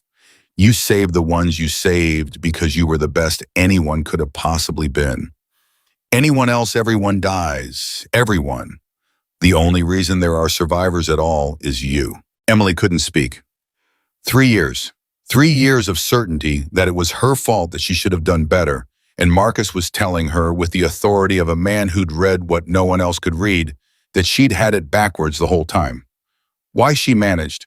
Why didn't anyone tell me this before? "Because the order came from people who'd rather you blame yourself than blame them," Marcus said, and for the first time there was anger in his voice, cold and old and deep. "It's easier to let a hero carry the guilt than to admit the people up top sent her into a slaughter. So they buried the truth and they let you think it was you.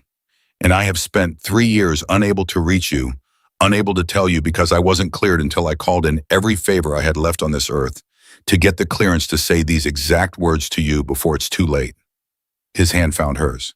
"It was never your fault, Emily. It was never your fault. Say it." And Emily Carter, who had carried the weight of 11 deaths for 3 years, who had let it define every night and every choice and every locked-away piece of her heart, finally broke all the way in front of the one man she trusted it enough to break in front of. "It wasn't my fault," she wept. "It wasn't your fault," Marcus said, holding her hand. "And now you go into those mountains knowing that. Not to punish yourself, not to earn back something you never lost. You go in as the best there is, doing the thing you were born to do, bringing kids home because you're good enough, not because you owe a debt." He smiled, fading now, tired. "That's my gift to you. That's the last thing I had. I gave you back yourself, and now I gave you back the truth. My work's done, kid. Whatever happens on that table tomorrow, my work is done." They took Marcus into surgery the next morning off base, and Emily was not allowed to go because in 2 days she was leading an operation and command would not risk her. She stood on the tarmac and watched the transport carrying him lift off, and she did not know if she would ever see him again, and she had to turn around, dry her face, and walk back to 12 young people who needed her whole. Sullivan was waiting. "Any word?" she asked. "Not yet. Long surgery. We won't know for hours." He paused. "How are you?" And Emily looked at him, and something had changed in her face, something he couldn't quite name at first. The grief was still there, but underneath it, for the first time since she'd arrived at Fort Redstone, the guilt was gone. Marcus had taken it with him into that surgery. It wasn't her fault. She finally believed it. And a person who has set down a 3-year wait walks differently even into hell. "I'm ready," Emily said quietly, and she meant it in a way she hadn't meant anything in 3 years. The last 48 hours before the operation moved fast. The candidates were as ready as 2 weeks could make them, which wasn't ready enough, but Emily had given them the one thing that mattered. They didn't believe they were unstoppable. They believed they knew what to do when they stopped. And that Sullivan finally understood was worth more than all the confidence in the world. The night before they shipped out, Emily gathered the 12 of them one last time. And Sullivan stood among them now, not above them, one of the team. Tomorrow we go to the mountains, Emily said. I've been to these mountains. They took people I loved, and I've spent 3 years believing that was my fault. She looked at them steadily.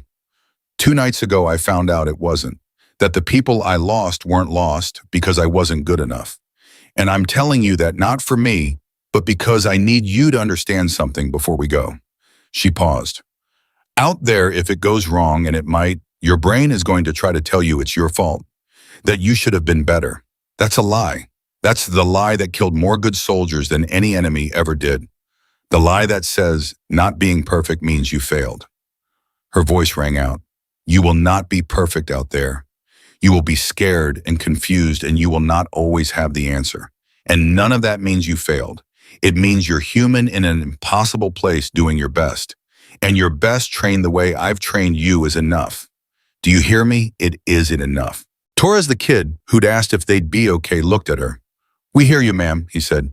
Then get some sleep, Emily said. Tomorrow we go to do the impossible thing, and we come home, as many of us as the mountain allows, and we do it together, and nobody walks in there alone. They filed out, and when the room was empty except for her and Sullivan, he said quietly, you know they'd follow you anywhere now. I know, Emily said. That's what scares me. Because now, if I lose them, it really would be because they trusted me. No, Sullivan said. You've got it backwards again, Captain. If you lose them, it'll be because the mountain is the mountain. And if you save them, and I think you're going to save them, it'll be because they trusted you. You don't get the second thing without risking the first. That's leadership. You taught me that. He almost smiled. 9 days ago. Emily looked at him, and then she asked the question she'd been carrying since the tarmac. Any word on Marcus? Sullivan's face changed and her heart stopped. Emily, he said carefully, there's word. Tell me. And Sullivan opened his mouth to tell her whether the man who'd given her back her whole life had survived the table, whether Marcus Hale was still breathing on the eve of the operation he'd sent her to lead, and the whole weight of everything, the mountains, the 12 kids, the man who'd crossed the country to save her, came down to the next words out of Jack Sullivan's mouth. He made it, Sullivan said. He's alive, Emily. The surgery worked. He's weak. He's got a long road, but he made it off that table, and the first thing he did when he woke up was ask a nurse to get a message to you. Emily grabbed the edge of the table to steady herself. What message? Sullivan pulled out a folded piece of paper, and his hand wasn't quite steady either. He dictated it. Nurse wrote it down. He handed it to her. I didn't read it. It's yours. Emily unfolded the paper, and in a nurse's careful handwriting were 7 words. Go bring them home. That's an order. She read it 3 times, and then she folded it and she pressed it against her chest for a moment. And when she looked up, her eyes were wet, but her jaw was set, and Sullivan saw the last piece of the woman lock into place. Marcus was alive. He was going to see this. Whatever happened in the mountains, he'd be on the other side of it, waiting. Okay, Busai, Emily said quietly. Okay, then we go. They shipped out before dawn. The flight to the staging area was long and quiet. 12 young candidates and 2 instructors. And Emily watched them whole way. Watched who slept and who couldn't watched. Torres grip and regrip his gear. Watched the young woman named Parks stare out at nothing with the 1,000-yard stare of someone doing the math on their own mortality. She didn't tell them to relax. She'd never lied to them, and she wasn't going to start. Instead, an hour out, she said one thing. Everybody's scared right now, Emily said loud enough for all of them. Including me, including the commander. Sullivan nodded, and it landed because the great Jack Sullivan admitting fear was worth more than any speech. The fear you're feeling isn't a sign you're not ready. It's information. It's your body telling you this matters. Let it tell you that. Don't let it tell you what to do. She looked around. Fear is a passenger. It is not the driver. You are the driver. Everybody say it back to me. Fear is a passenger, 12 voices said. It is not the driver. Say it again. Fear is a passenger. It is not the driver.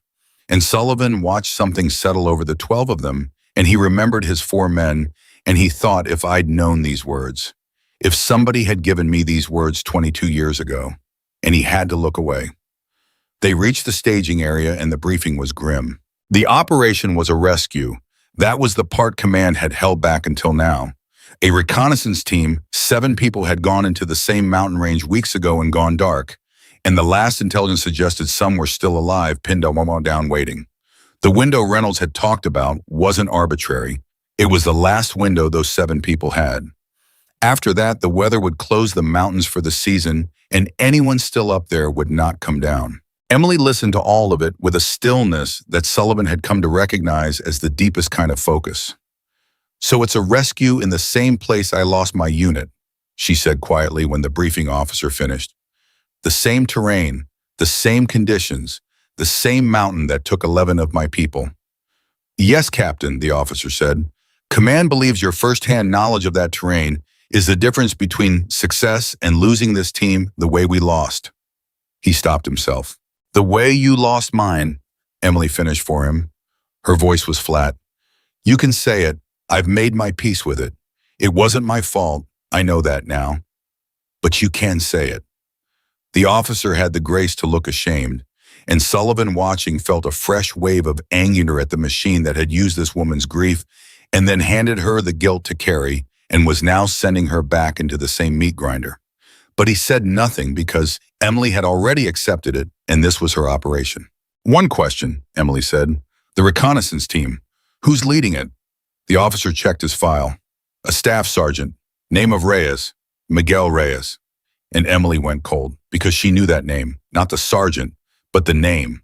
And when the officer turned the photo around, her stomach dropped because looking back at her was an older, harder version of a face she'd seen just weeks ago in a dark room on base. "Reyes," she said slowly, "the specialist on base. Is he—" "His older brother, ma'am," the officer said. "The specialist requested to be told the moment we identified who we were going after. Seems he figured it out before we did. He's been trying to get himself assigned to this operation for 2 weeks. Command said no. He's not ready." Emily closed her eyes, because now it was personal in a way she hadn't asked for. The young specialist who'd come to her room, who'd told her the test wasn't fair, who she'd told not to become the thing he hated. His brother was up on that mountain dying, waiting for a rescue that might not come. And that kid was back on base right now, going out of his mind, forbidden from doing the one thing every fiber of him needed to do. "Get me a line to base," Emily said. "Ma'am, we're about to—" "Get me a line to base. 2 minutes. That's all I need." They got her the line, and on the other end, Specialist Reyes' voice came through tight and raw. "Ma'am, is it true? Is it my brother up there?" "It's true, Reyes." There was a sound on the other end, a young man trying not to break. "Ma'am, you have to let me come. That's my brother. I trained for this. I'm ready. I swear to God I'm ready. Please, you have to." "Reyes," Emily said gently, "listen to me. Are you listening?" A pause. "Yes, ma'am." "You remember what you told me that first night, that the test Sullivan gave me wasn't fair?" "I remember." "You were right. It wasn't fair. And I'm about to tell you something else that isn't fair, and I need you to be the man I think you are when you hear it." Emily's voice was steady and kind. "You're not coming. Not because you're not good enough, because you're too close. If it were my brother up there, I wouldn't trust myself either, and neither would anyone who loved me. The thing that makes you want to run up that mountain is the exact thing that would get you killed on it." She let that land. "But here's what I need you to hear. I am going up there. Me. And I know that mountain better than anyone alive. And I am going to do everything a human being can do to bring your brother down. I can't promise you I will. I told you I don't lie to soldiers. But I can promise you I will not stop trying while there is breath in my body. Do you believe me?" A long, shaking pause. "I believe you, ma'am." "Then do the hardest thing there is," Emily said. "Stay, trust somebody else to carry it, and be there when we come back so your brother sees your face when he comes down that mountain. Can you do that for me?" "Yes, ma'am," Reyes said, and his voice broke on it. "Bring him home, please." "I'm gonna try like hell," Emily said. And she ended the line, and she stood there for a moment, and then she turned to her 12 candidates and Jack Sullivan, and there was a fire in her now that hadn't been there before. "Change of plans," she said. "This isn't just a mission anymore. There's a kid on that mountain with a little brother back home who's counting on us. So we don't just do our best out there. We do better than our best." "Everybody clear, clear," 12 voices said. And they went into the mountains. Emily wouldn't let herself describe it even in her own mind, because describing it meant feeling it, and she couldn't afford to feel it yet. The cold, the thin air, the particular quality of silence that she hadn't heard in 3 years and that brought every single memory roaring back the moment they stepped off the transport. This was the place. This was where Danny had asked her if they'd be okay. This was where she'd told him yes. She felt her chest start to close. She felt the old panic rising, the guilt, the ghosts. And then she remembered, it wasn't your fault. Marcus's voice, go bring them home, that's an order. And she took the fear, and she made it a passenger, and she got in the driver's seat, and she led 12 kids up the mountain that had haunted her for 3 years. Sullivan stayed close to her the whole way up. He'd taken the rear position without being asked, the hardest position, the one where you watch everyone's back and carry the weight of anyone who falters. He'd never let the candidates see him struggle, but the altitude was brutal on a 50-year-old body, and Emily saw him laboring, and she said nothing because she knew that letting him do this was the greatest gift she could give him. He needed to earn his way back. She let him. 3 hours up, the first crisis hit. Park, the young woman with the 1,000-yard stare, froze. Not from fear of the enemy, from the terrain, a crossing that dropped away on both sides, and her body simply locked up the way bodies do, and she stood there in the middle of it, unable to go forward, unable to go back.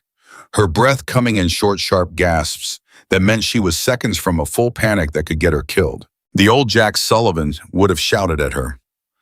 Push through it, soldier. The old Emily 3 years ago might have frozen too. But this Emily moved to her slowly, calmly, and got right in front of her face. Park, look at me. Just at me, not down, at me. Park's eyes found hers.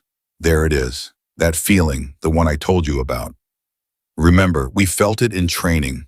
You know this feeling. Park's breath hitched. I can't move, ma'am, I can't. You don't have to move yet, Emily said. You just have to breathe. That's the only job right now. Breathe with me. In. Good. Out. The feeling's a passenger, Park. Who's driving? I'm driving, Park whispered. Say it like you mean it. I'm driving. Then let's take one step. Just one. Not the whole crossing. Just one step. Can you give me one step? And Park's shaking took one step. And then another, and Emily walked her across the whole thing one step at a time. And when they reached the other side, Park was crying. But she was across, and she was alive. And every other candidate had just watched their leader talk a frozen soldier through the exact thing that killed people, and they'd watched it work. Sullivan from the rear had watched too. And he thought about his 4 men in the crossing they'd frozen on, and how he'd shouted at them to push through and how they hadn't. And he understood with a grief so sharp it stole his breath that Emily had just done in 60 seconds the thing he'd failed to do, the thing that might have saved 4 lives, and the difference wasn't courage or skill. It was that she taught them the feeling had a name and a driver, and he never had. He didn't have time to sit with it, because that was when the intelligence turned out to be wrong. Command had said the reconnaissance team was pinned at a specific location. They weren't. When Emily's team reached it, it was empty, with signs that the recon team had been forced to move days ago. And now the window was closing, the weather was turning, and 12 half-trained candidates and 2 instructors were on a mountain that took no prisoners with 7 people to find and no idea where they were. We split up, one of the candidates said, the natural instinct. No, Emily said instantly. That's exactly what killed my unit. We got separated and the mountain picked us off one at a time. Nobody splits up, not for any reason. We stay together and we're slower, but we're alive. She looked at the terrain and something in her, some deep instinct built from the worst night of her life, started to work. I know where they'd go. If they had to move and they were smart, there's exactly one place on this mountain that offers cover and a defensible position and a water source. It's where I would have gone. It's where I did go 3 years ago with what was left of my people. Her voice was steady. Follow me. And she led them, not on the map's route, but on the road of a survivor. The route she'd learned by living through the thing these 7 people were living through now. 2 hours later, as the lights started to fail and the weather closed in, they found them. 5 of the 7 were alive. 2 hadn't made it, and their bodies were wrapped with the terrible care that soldiers give their dead. The 5 living were in bad shape, cold injured out of the supplies, and at the center of them, propped against the rock, barely conscious, was a hard-faced staff sergeant with his little brother's eyes. Miguel Reyes. You real, he rasped when Emily knelt beside him. Or am I finally losing it? I'm real, Emily said. Your brother sent me. Well, he wanted to come himself. I wouldn't let him. Something broke in the sergeant's ruined face, some mix of relief and grief and disbelief. He's okay, Miguel's okay.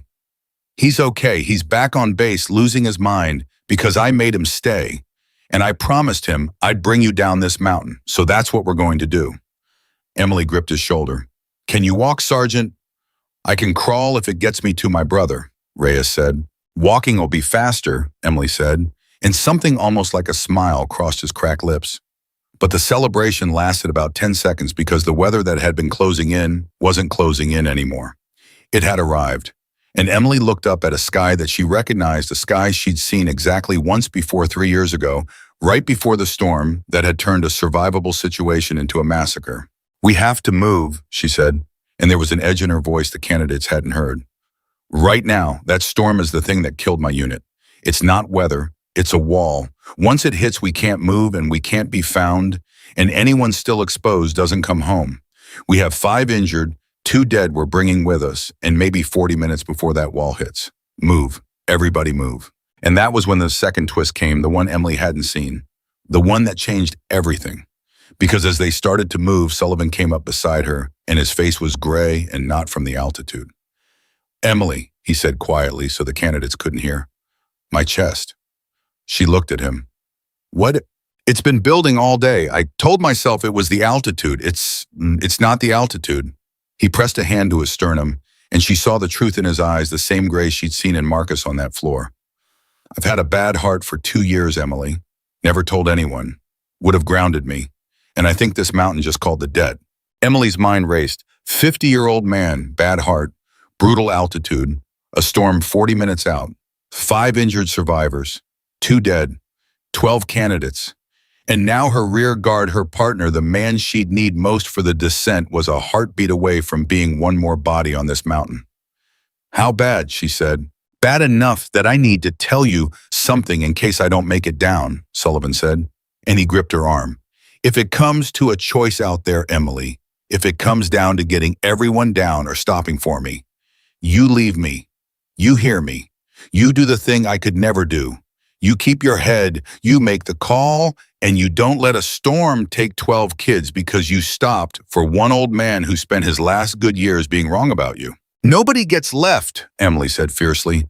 That's the whole point, Jack. That's the entire thing I've been teaching. Nobody walks in there alone. Nobody. That includes you. Even when leaving one saves 12, we're not going to have to make that choice, Emily said. Because I've been on this mountain in that storm, and I know something Command doesn't. I know where the shelter is. There's a place in overhang, real cover, maybe 20 minutes from here. It's where I held the survivors of my unit through the worst of the storm 3 years ago. It's the reason any of us came home at all. She looked at him hard. We're not going to outrun the storm, Jack. We were never going to outrun it. We're going to get everyone, including you, into that shelter before it hits, and we're going to wait it out, and then we're going to walk down this mountain together. All of us. That's the plan. That was always the plan. Sullivan stared at her. You knew. You knew about the storm before we came up. I suspected, Emily said. The seas in the sky. I've been watching it all day. I didn't tell Command because they'd have scrubbed the mission, and those 5 people would be dead. And I didn't tell you because you'd have worried, and I needed you sharp. She started moving, pulling him with her. I know this mountain, Jack. It took everything from me once. I spent 3 years thinking that made it my enemy. But it's not my enemy. It's the only teacher that ever taught me how to survive it. And right now, everything it taught me is going to bring 14 people home. Now walk 20 minutes. You've got 20 minutes in you. I know you do. And Jack Sullivan, heart failing on the mountain that had haunted the woman he'd wronged, walked. Because she told him he could, and he'd learned over 2 impossible weeks to believe her. They made the shelter with minutes to spare. Emily got all 14 of them under the overhang and, the injured and the candidates and the 2 dead and Sullivan gray and struggling. And she got them positioned exactly the way she'd positioned the survivors of her unit 3 years ago, sharing warmth, watching each other. And then the storm hit, and it hit like the wall she'd promised, and the world outside disappeared into white and roar and killing cold. Inside the shelter in the dark, packed together, they waited. And Emily moved from person to person, checking each one, and she came to Sullivan and she sat beside him, and she took his pulse, and it was bad, thready, and irregular, and they both knew. Tell me about your 4 men, she said quietly under the roar of the storm. Now you want to do this now. You've been carrying them for 22 years the same way I carried mine, Emily said. And I found out 2 nights ago that carrying it that way almost killed me. So yes, now, tell me their names. And Jack Sullivan, in the dark, in the storm, with his heart failing, said the names of his 4 men out loud for the first time in 22 years. And he told her about each one. And Emily listened and held his hand, and when he finished, she said the thing Marcus had said to her. They don't need you to join them, Jack, she said. They need you to make it mean something. And you did. Every candidate you ever trained who came home a little safer because of what you learned from losing them. And these 12 and these 5, they're going down this mountain partly because of you. That's not nothing. That's everything. Your 4 men are all over this rescue, Jack. They're the reason you're the kind of instructor who'd climb a mountain with a bad heart to save someone else's kids. Don't you dare die thinking you failed them. You've been honoring them your whole life. You just never knew it. And Jack Sullivan, the toughest man on the base, wept in the dark, and it was the first time he'd cried for his 4 men in 22 years, and it was the thing that had been poisoning him the whole time finally coming out. Stay with me, Commander, Emily said, gripping his hand. The storm breaks in a few hours. Marcus is waiting on the other side. Reyes is waiting for his brother. 12 kids need to watch you walk down this mountain so they know it can be done.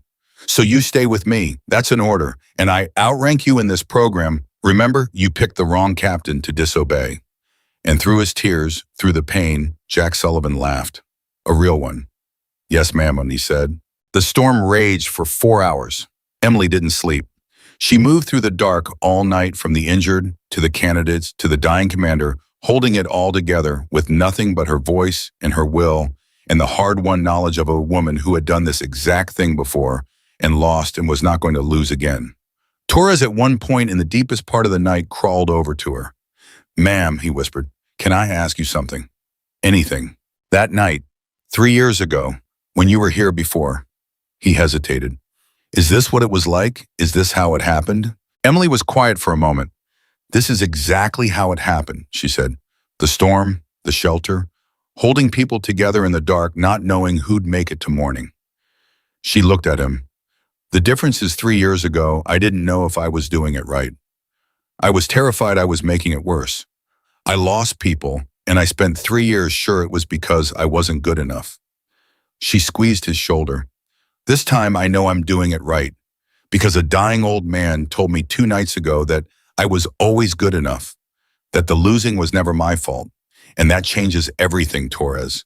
Doing the hardest thing in the world is different when you're not also drowning in the lie that you're not enough to do it. Torres was quiet. Then he said, I'm glad someone told you, ma'am. Me too, kid, Emily said. Me too. And somewhere in the 4th hour, the roar outside began to fade. The storm was breaking. Emily crawled to the edge of the shelter and looked out, and the white wall was thinning, the killing wind dropping, and beyond it, faint but real, the first gray light of a morning she had brought all 14 of them to see. She crawled back to Sullivan. His breathing was shallow, but he was conscious, and when she took his pulse, it was weak, but it was there. Storm's breaking, Commander, she said. Morning's coming. You made it through the night. Told you I would, Sullivan whispered, though they both knew he'd told her no such thing. Now, here's the hard part, Emily said. We've got a descent ahead of us, and you're going to hate every step, and your heart is going to scream at you, and you're going to want to quit and tell me to leave you. She gripped his hand one more time. And you're not going to, because there are 12 kids who need to watch you walk down. Because a rescue where the instructor died teaches them the wrong lesson. And because Marcus Hale is sitting in a hospital bed waiting to hear that Jack Sullivan came down off this mountain alive, so the 2 of you can argue about who was more wrong about who. She almost smiled. So we walk, slow, together, nobody alone. You ready? And Jack Sullivan looked at the woman he'd called a rumor 3 weeks ago. The woman who'd had every right to bury his career and instead had climbed a mountain to bury nothing at all. The woman who'd taught him at 50 years old how to be human and how to grieve and how to lead. And he gathered the last of his strength and he said the only thing there was to say. "Lead the way, Captain," he said. "I'll follow you anywhere." And as the storm cleared over a mountain that had taken everything from her, once Emily Carter stood up in the gray dawn light, 14 souls behind her, and began the long walk down. The descent took 9 hours, and every one of them was a battle. Emily set the pace to Sullivan's heart, not to the storm's window, and it was the hardest command decision she'd made all mission, because the slower they went, the more exposed they were. But she'd made herself a promise on that mountain, and the promise was nobody alone, nobody left, and she was not going to break it to save time. So they crawled down, 14 souls, the injured supported the 2 dead, carried in turns, and Jack Sullivan putting one foot in front of the other on a heart that wanted to quit with every single step. Twice he went down. Twice she thought that was it. The first time, 3 hours into the descent, his legs simply gave out and he crumpled. And Emily was on him instantly. And his eyes had that faraway look that she recognized from Marcus on the floor, and her own heart stopped. Jack, look at me. Don't you go anywhere." "Leave me," he whispered. "Emily, the kids, leave me and get them down." "I already told you what I think of that idea," Emily said, and she got an arm under him and hauled him back up through sheer stubbornness. "You listen to me, Commander. You spent 22 years teaching soldiers that leaders go first and leaders don't quit. Well, now 12 of your candidates are watching you decide whether that was true or whether it was just something you said. So which is it? Were you lying to them for 22 years, or are you going to get up and prove you meant it?" And Sullivan, who could not have gotten up for his own life, got up for that, because she'd found the one thing that could still move him, which was his own words thrown back at him, made true or false by what he did in the next 10 seconds. "That's dirty, Captain," he rasped, getting his feet under him. "You called me a rumor in front of 200 people, Emily said. "I earned a little dirty." The second time he went down was worse. 6 hours in, and this time he didn't try to talk. This time he just looked at her, and there was an apology in his eyes, a goodbye, and Emily saw it and refused it. She dropped to her knees and she did the thing she'd been trained to do and prayed she wouldn't have to. And she worked on him right there on the mountainside while 12 candidates formed a circle around them against the wind, and for 90 terrible seconds, Jack Sullivan's heart was the only thing in the entire world that mattered. And then he coughed and breathed, and his eyes came back. "Still here," Emily said, and her voice cracked for the first time all mission. "You're still here, you stubborn old man. Now we finish this. 6 hours down, 3 to go. You are going to walk off this mountain, Jack Sullivan, because I did not climb back into my own personal hell to watch you die in it." And Torres, standing in that circle, said something that none of them ever forgot. "We got you, Commander," the kid said. "Nobody alone, right? That's the rule. You taught us the rule was the rule, so we've got you." And Jack Sullivan looked up at 12 young faces who 2 weeks ago he'd have called soft for caring this much, and he understood finally and completely what Emily had built, what he'd almost destroyed, what Marcus had crossed a country to protect. He got up one more time, and this time the candidates didn't let him walk alone. They took turns, shoulder under his arm, one after another, all 12 of them, passing him between them like he was the most precious cargo on the mountain, which in that moment he was. They came off the mountain as the sun was going down. The transport was waiting, and the medics were waiting, and command was waiting, and there was a moment when the 14 of them came into view, dirty and broken, and carrying their dead and holding up their dying, that nobody on the ground said a word because you could count, and the count was right. Everyone who'd been alive at the tape was alive at the bottom. 5 survivors rescued, 12 candidates whole, 2 instructors down but breathing. Only the 2 who died before Emily ever reached them were gone, and there had never been a version of the world where she could have saved those. Emily walked at the front, and she did not stop until every single person was loaded onto that transport and the medics had their hands on Sullivan. And only then, only when the last soul was accounted for, did she allow herself to feel her own legs shaking. They flew Sullivan straight to the same hospital as Marcus. And that was the part Emily hadn't let herself think about, the part that had been sitting in the back of her mind the whole descent.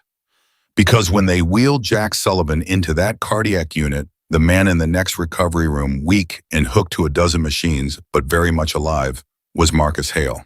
Emily walked into that hospital 48 hours later, cleaned up, hollowed out, having slept for the first time in 3 days, and she stood in the doorway between the 2 rooms, and she looked at the two men who had shaped her entire life, and she almost couldn't hold herself upright. Marcus saw her first. "There she is," he said, his voice thin but his eyes sharp as ever. "The kid who brought 14 people off a mountain that beat everyone else who ever tried it."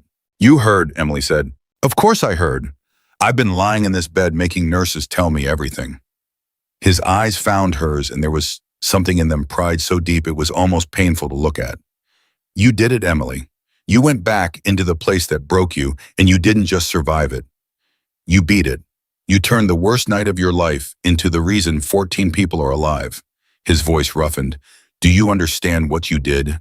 You didn't just save them, you saved yourself. 3 years I watched you drown, and you walked into the deepest water there is, and you came out the other side." Emily crossed the room and took his hand, and for a moment she couldn't speak. "You gave me back myself," she said finally. "That's what you said you came to do. And then you gave me the truth about that night. And I carried both of those things up that mountain, and they're the reason I made it." She pressed his hand. "You didn't just save me once, Marcus. You saved me twice. And then you saved 14 more people through me. That's the last mission you'll ever run, and you ran it from a hospital bed with a broken heart, and it's the best one you ever did." Marcus smiled, and there were tears in the old warrior's eyes. "That's the nicest thing anyone's said to me in 40 years, and I've decided to believe every word of it." From the next room, a rough voice called out, "If you two are done being sentimental, some of us are trying to recover from cardiac events over here." Emily laughed wet and sudden, and she went to the doorway. Jack Sullivan was propped up in the next bed, gray and diminished but alive and very much himself. "You're supposed to be resting, Commander," she said. "I've been resting for 2 days. I'm bored out of my mind." He looked past her at Marcus. "That him, the famous Marcus Hale?" "Jack Sullivan," Marcus said from the other room, and there was something wry in it. "I heard you called my girl a rumor." "I did," Sullivan said, and he didn't flinch from it, and Emily respected him for that. "Worst call I ever made, and I've made some bad ones." "And then you climbed a mountain with a bad heart to save someone else's kids," Marcus said. "So I hear." "She made me," Sullivan said, nodding at Emily. "Wouldn't let me stay behind. Wouldn't let me die when I tried to. Kept throwing my own words back at me until I had no choice but to be a better man than I've been for 22 years. He was quiet for a moment. "She fixed something in me up there that I didn't think could be fixed. I've been carrying 4 dead men for a long time. She made me put them down. She's good at that," Marcus said softly. "She learned it from watching me carry 6 the wrong way for far too long." And the 2 old warriors in their 2 beds looked at each other across the space between the rooms. 2 men who'd spent their lives leading people into danger and losing some of them and carrying the weight, and something passed between them, a recognition, a kind of peace, and Emily stood in the doorway between them and understood that she was watching 2 chapters of the same story finally meet. The reunion with Reyes happened downstairs, and it was the one that broke everyone. Specialist Reyes had been at the hospital for 2 days refusing to leave waiting. And when they brought his brother down from the mountain alive, battered but alive, the young specialist, who'd come to Emily's dark room 3 weeks earlier to say a test wasn't fair, ran to his brother and held on to him like the world was ending and beginning at the same time. And then he found Emily. He didn't say anything at first, he just looked at her. And then he said, "You promised me you'd try like hell." "I did," Emily said. "You did more than try," Reyes said, and his voice broke completely. "You brought him home. You brought my brother home. Ma'am, there's no words for." He gave up on words. He just stood there, a young man undone by gratitude, and Emily pulled him into a hug and held him while he fell apart. "You know what let me bring him home?" she said quietly over his shoulder. "You did. You trusted somebody else to carry it when everything in you screamed to do it yourself. That's the hardest thing there is, Reyes. And you did it. You stayed. And because you stayed and trusted me, you get to hold your brother right now instead of both of you being on that mountain. Remember that. The bravest thing you did in this whole story was the thing where you didn't get to do anything." And Reyes nodded against her shoulder, and Emily thought about how far this kid had come from the boy who'd been angry on her behalf, and she thought this. This is why. This is what it was all for. The story of what happened on that mountain spread through the military, but not the way legends usually spread. Command wanted it to be a story about an impossible rescue, a heroic feat of skill and endurance. And it was that, but Emily refused quietly and firmly to let it be told that way. Because the lesson of the mountain wasn't that she'd done something impossible. The lesson was the opposite.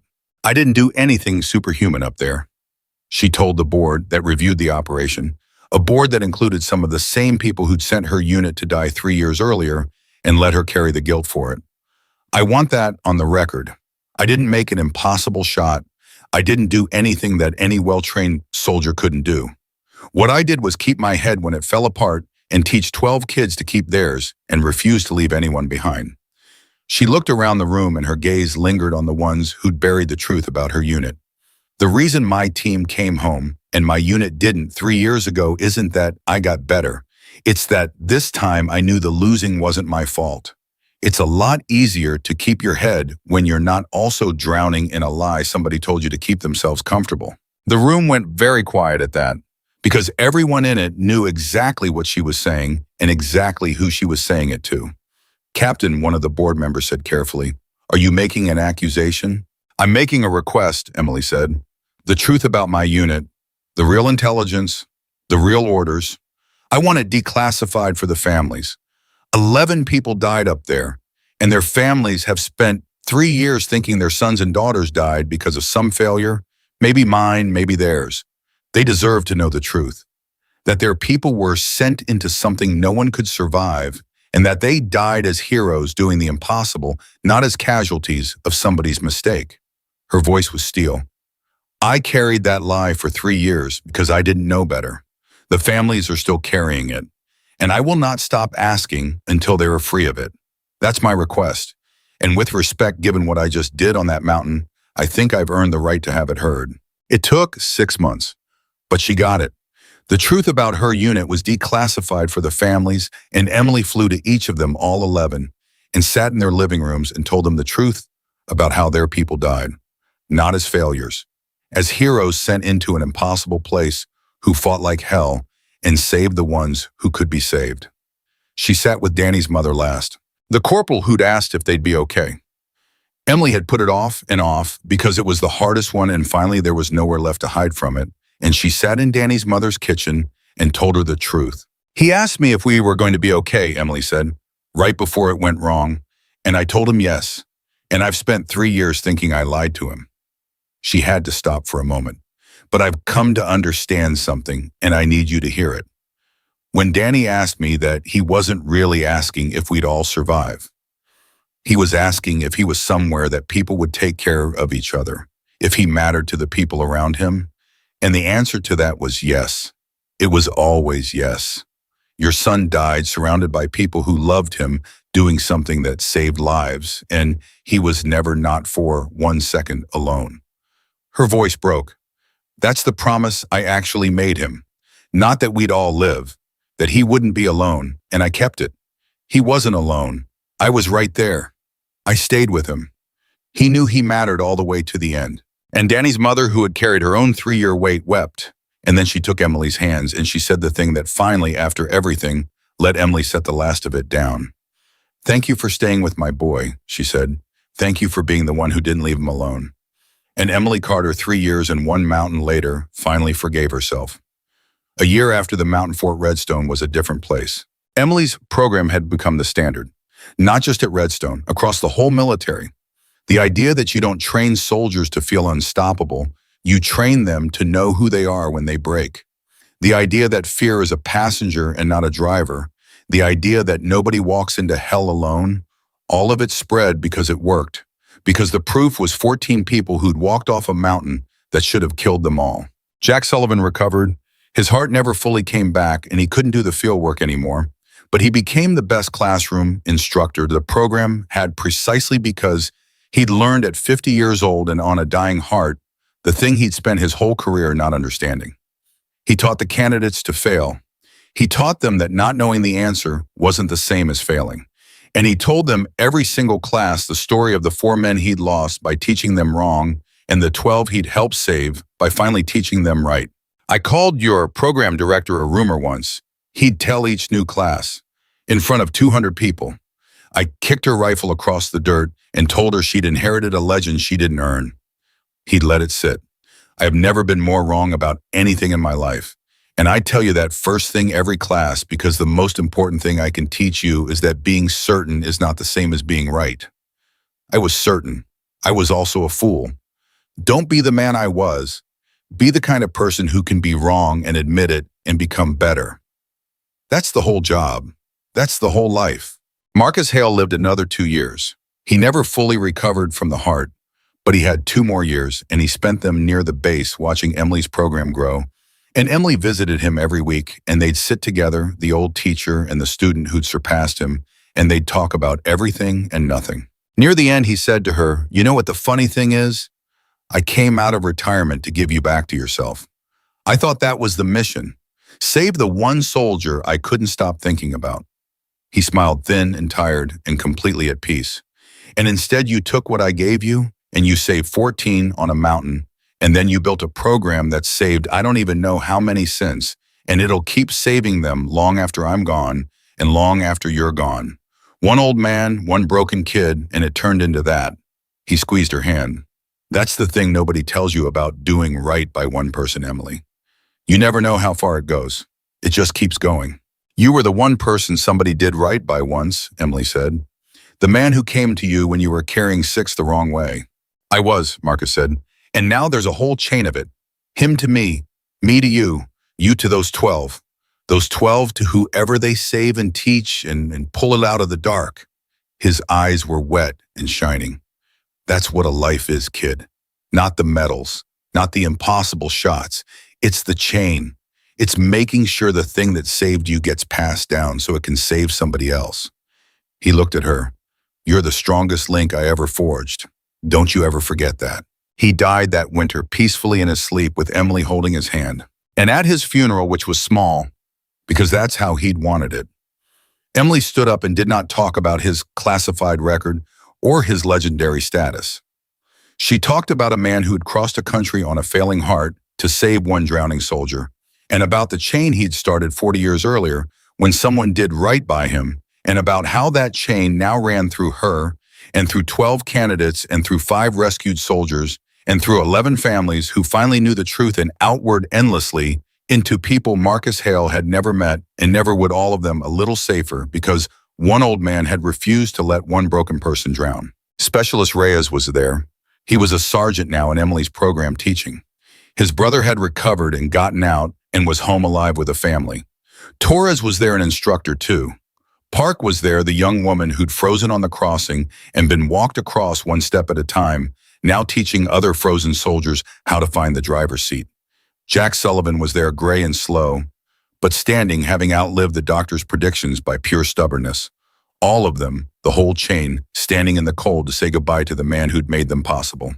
Emily finished her eulogy with the thing Marcus had taught her, the thing she'd carried up a mountain, the thing she'd say to every class for the rest of her life. "Somebody's going to ask you someday if they're going to be okay," she said to the mourners, to the soldiers, to everyone.